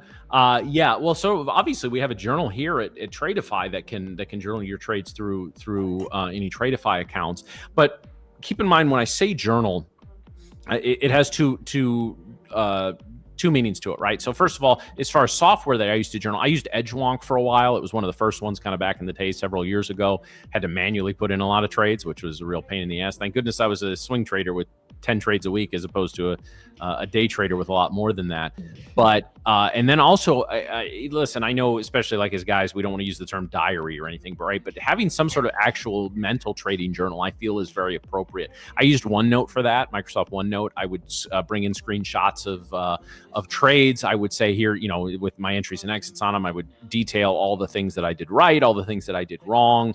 I don't make a ton of entries in my mental trading journal anymore. The only time I do is when I'm way off my game. So if you read my last 3 years of trading journals, you think I'm the worst trader in the world and that I hate myself because it's only real negative in there, because when things go according to plan, once you get to a certain point, execute the trade, hit your profit target or hit your stop loss according to plan, there's nothing to journal. You followed your plan. It worked out. It didn't work out. Maybe there's some trade management issues, especially if you're scaling out of trades, that you can talk about. But other than that, it's pretty black and white, cut and dry. But as far as like the week to week, like I've made a few entries these last couple of weeks as I've been adjusting again to the routine of trading on stream, trading live, trying to manage and look at trades while I'm conversing with my fellow hosts and guests and all that kind of stuff. It's a lot. It's been a big adjustment. So I have done some journaling with that. But early on in my career, it was just a lot of, hey, this works. Hey, this isn't working. I should try this. I shouldn't try this. I did this right. I did this wrong, et cetera, et cetera. Guys, it's work. You should, at this point, especially if you're somebody that makes, let's say 5 to 7 trades per day. And I know some of you make way more than that, but if you're in the 5 trades per day, it should take you 30 to 45 minutes to do your journaling at the end of the day. And that's now figuring in everything is automatic. Trader Sync is another one I used for some time. And again, no business relationship with any of those companies. I was and am currently not a paying customer, but don't confuse journal with record of trades. Your record of trades is just entry, exit, profitable, long, short, whatever, right? And your journal spins off of that. And your journal should say, okay, I was 3 of 5 today, did pretty well, stuck to my stop losses. Again, if you've been trading for a few months, you know what your problems are. Yes, a good coach can help you, A, identify some of the reasons behind those, and B, solve them. But ultimately, if you're somebody who bag holds, you're somebody that YOLOs or adventures, you know that at this point. You know that after 3 to 6 months of trading. So now is where you begin to work through the process of dealing with that in your journal. Love that. Yep. Well, guys, I think the time is here. I must depart and leave you two together. Don't do it, Mariam. We're gonna lose all our viewers. Hey now. No, you guys got it. You guys have been killing the stream. You know, you can rock with each other for a minute. And we're gonna bring Deej and Nick on. So we are. There you go. Oh, I see. Now I'm jealous. I'm missing this portion of it because I hope that he gets this take profit. Okay, the D-Gen last 20 minutes. There's no girls allowed, so we're gonna have to. Yeah, we're gonna have to shift boys off that. Only. But yeah, guys, I gotta be going here, but I'm gonna leave you with this, of course, as usual. Make sure that you don't overtrade today. It's Friday. Enjoy your weekend. Don't go into it with just all sad and you lost all your. Just keep it simple. Don't go for that swing trade, that out of this park trade. So just enjoy your day. And of course, as usual, make sure that you are practicing gratitude because there is more to trading than just making money. So I will be seeing you guys next week, bright and early on Monday. So we'll be seeing y'all then. All right, chat. Give a goodbye, Mariam, in the chat, please. Matt and I are still gonna stay on, and we're gonna bring on DJ and Nick here. Yep. So safe travels, Mariam. Enjoy your trip. Thank you guys. Enjoy your weekends. I'll see y'all next week. Good luck, Nick. All right, let's bring DJ and Nick on. Yeah, and unfortunately, make sure his Shrek soundtrack is turned down. We don't need any copyright strikes on the stream today. Hey, hello, there he is. Wow, Mariam looks way different. Where's your wig? Yeah, Mariam's features have changed quite a bit. Well, oh man, this is an insane trade. I've been in this thing for like almost 2 hours now, and I'm gonna be so disappointed if we get stopped at break even after being 1.5 points away from my stop loss. All right, take us through this trade. I don't know if we can pull up your chart or you can I can leave mine up. I got my NQ up here. Take us through like what you saw, what you did, and where you're at. I can go back because I had it marked on my chart here. There we go. Okay. So here's this entry and everything. Does it show you when I entered? Because I don't even remember when. Yeah, you entered at 10:37. Yeah, you know what? I don't even remember what I entered for. Did you I know just we black held, out when you degened into a trade? You just took So, the like, pump. Just one of the like I do like out of ICT's concepts like the FVG. I like trading those because to me it, you know, whether it makes sense or not, I find some value in that with my strategy. So we held a pretty key level between 785 and 770 that it spoke to me, and I was like, you know what, we're going to high of day after we hold this. So we entered on that retest after we held, and then on the pop right after it at like 9, well, for me it would have been 9:37, so 10:37 Eastern time. On that pop we got back in, and I was so confident when we rocketed back up to 814, you know, a few minutes after, but the rejection there was insane. That doesn't look too juicy right now. I hope I really hope we hold that 800 level so you can get that final push to 834. You deserve it. You deserve it. Nvidia has so much profit taking right now. We've pulled back, and Google's been just dumping. So not a whole lot of confidence here. No, Nvidia is up 1.8% now. It was higher before, I think. So yeah, let's see. But this is looking promising here in the 1 minute. Not gonna lie. There's a chance. I'm gonna freak out if this ends up going to 834 and I'm still in it. He's like Jim Carrey in Dumber and Dumber. He's like, so you're telling me there's a chance? Damn right. I have been playing Shrek's Holding Out for a Hero on repeat since like, I don't know, like you act like that song didn't exist before Shrek put it on. Oh, it got better when Shrek put it on. Okay, I'm sorry. I forget your age. Shrek was your childhood. It was. Lived with that. And I didn't know that song until Brett used to start playing on his streams when we would be, you know, full porting evals, and then he'd just be dancing in his chair. I was like, this is such a vibe. I have to start doing this when I trade. Gotta love it. Guys, we need 22 more likes to get to 700 so we can do another marbles race with DJ Nick on. So smash that like button really quick. 22 more. Marbles pump the market. They do. So if you want DJ Nick to hit his TP, you gotta let the marbles run. So that means you gotta smash that like button really quick. Oh, that would be if we had a marbles run and this TP hits, then I'm retiring from trading, even though I'll have fresh funded accounts. But or will you just retiring from degenning? I can't do that. I can't. I gotta feed. I love how we tell everyone to use caution, and we talk about the importance of trade management. And then little Nicky comes on here and says, "Yeah, fuck all that."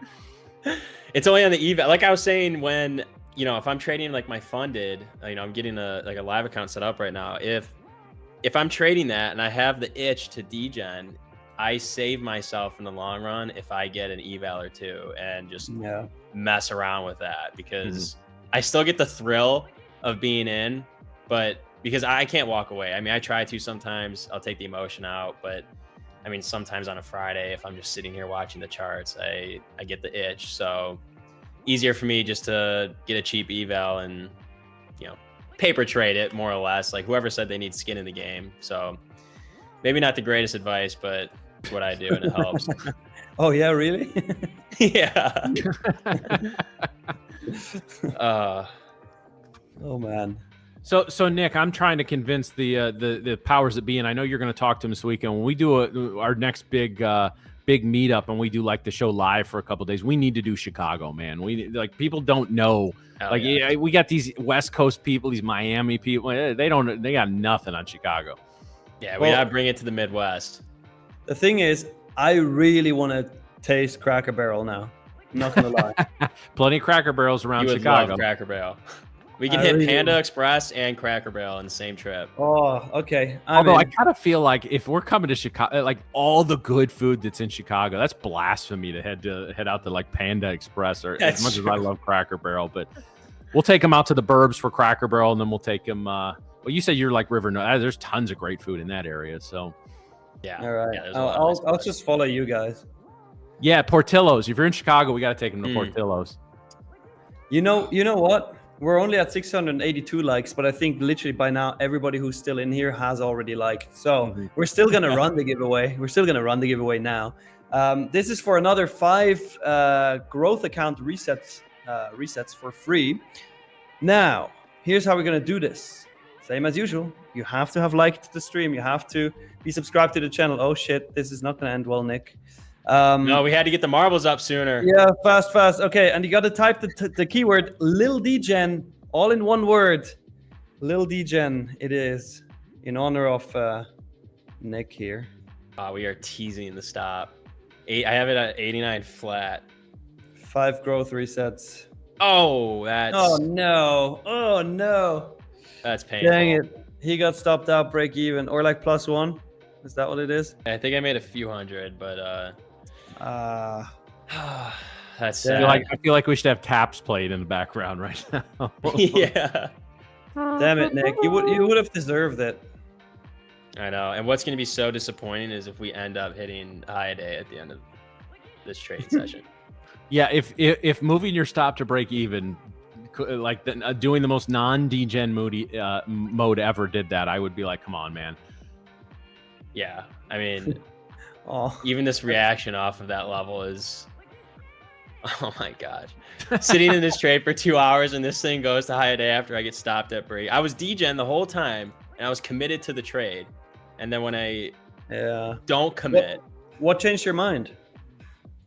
I mean, we've been ranging so much. Like, I don't want to get stuck and end the day like somewhere around 760, 770. And then, you know, the accounts are down, you know, $1 to $2 grand. I'd rather hold that. If we break this level, I have no confidence in it. Like, we double topped at 820. I don't think we're. Yeah, you'd rather get the chance to degen again on Monday, huh? Damn straight. NFPs next week. Yeah, that's right. That's right.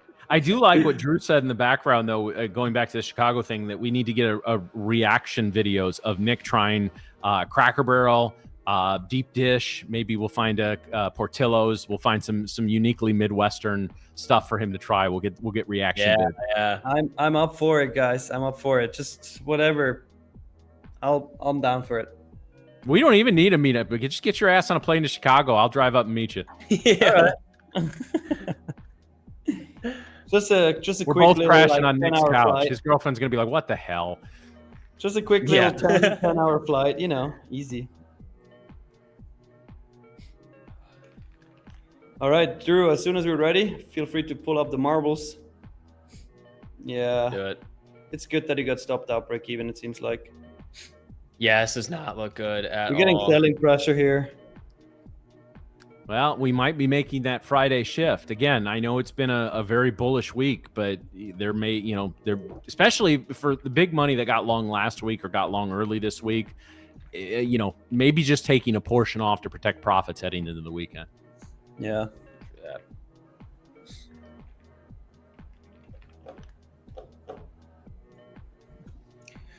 I'm excited what Drew pulls out of his sleeve for this marble race. Last one of the week.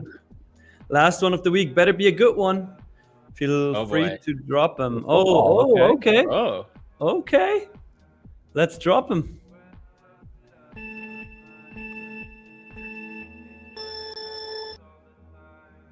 The first 5 are going to get a growth account reset code each. No matter the size of the account, as long as it's a growth account.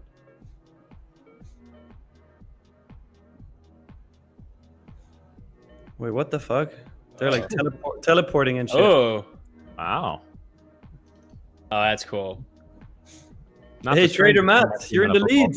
Trader Matt, you're in the lead. Let's go. Awesome. Obviously, it goes to say without saying, if any of us are finished in the top 10, we just skip to the next person. But we like 10. We like to participate. You know, Matt, the risk of participating is if you win, you double it and give it to the next person. Oh, okay. We'll do that. We'll do that. Like I'm good with that. You know, we want that because then people actually root for us. Yeah. True. Oh, I was in the lead very shortly. Oh, there you are, number 5. Oh. Now they're starting to go off the rails here. Oof. Yep, they're flying. Wow. Yeah. Getting yeeted right off the field there. I kind of feel like this would be a good idea. Let's build a football field like 300 feet in the air, and then guys running around the sidelines can just get tackled right off the thing. Oh, it's the goalpost. It's just yeeting everybody at it. Okay. It is, yeah. Oh my gosh, that's amazing. We just haven't had anyone win yet, huh? No, dude. You, Matt, and I were both in the top 2 just now. Wow. This is crazy. This is like another 99% death rate kind of thing, or what are we doing here? It probably, considering it's small little goalpost right there. Oh, I did it! Let's go! Oh my gosh! Now we got to double it and give it to the next. Now we're doubling it. Oh my gosh, I love that. Okay, so that means Night Owl gets 2, or do Night Owl and Arnov each get 1? We'll do each getting 1, yeah. Okay, cool. So Flash Trader Zone, you get a growth reset. LNB 777, you get a growth reset. Then oiled up the full port, you get a great name. A growth reset, and That's then awesome. Swan, you get a growth reset. Night Owl, you get a growth reset, and Arnov, you all get a growth reset. Make sure to type something in the chat really quick, and add your emails to your YouTube channel description. So, Nick, as I understand it, you're heading off to New York for the Trader meetup on Monday. We will not be there, unfortunately. I think we'll make the next one. But I hear we got some people sign up for that. That should be fun. Kind of meet some of the Tradeify Nation, as we call it here. Yeah, I know. I'm excited. I'll have to throw a poll up and see if anybody's going to be there. I don't even know how many people are going to be there. Like 100, 200. That's going to be a ton of fun. I hope I see some people from the stream. Yeah, they better be there. We want anyone who's willing, who watches this show regularly, find Nick at the giveaway or at the meetup if you're going, and take a picture with him and tag us on social media. I want to see all of our people there. Yeah. Might have to do some shots if anybody is about that.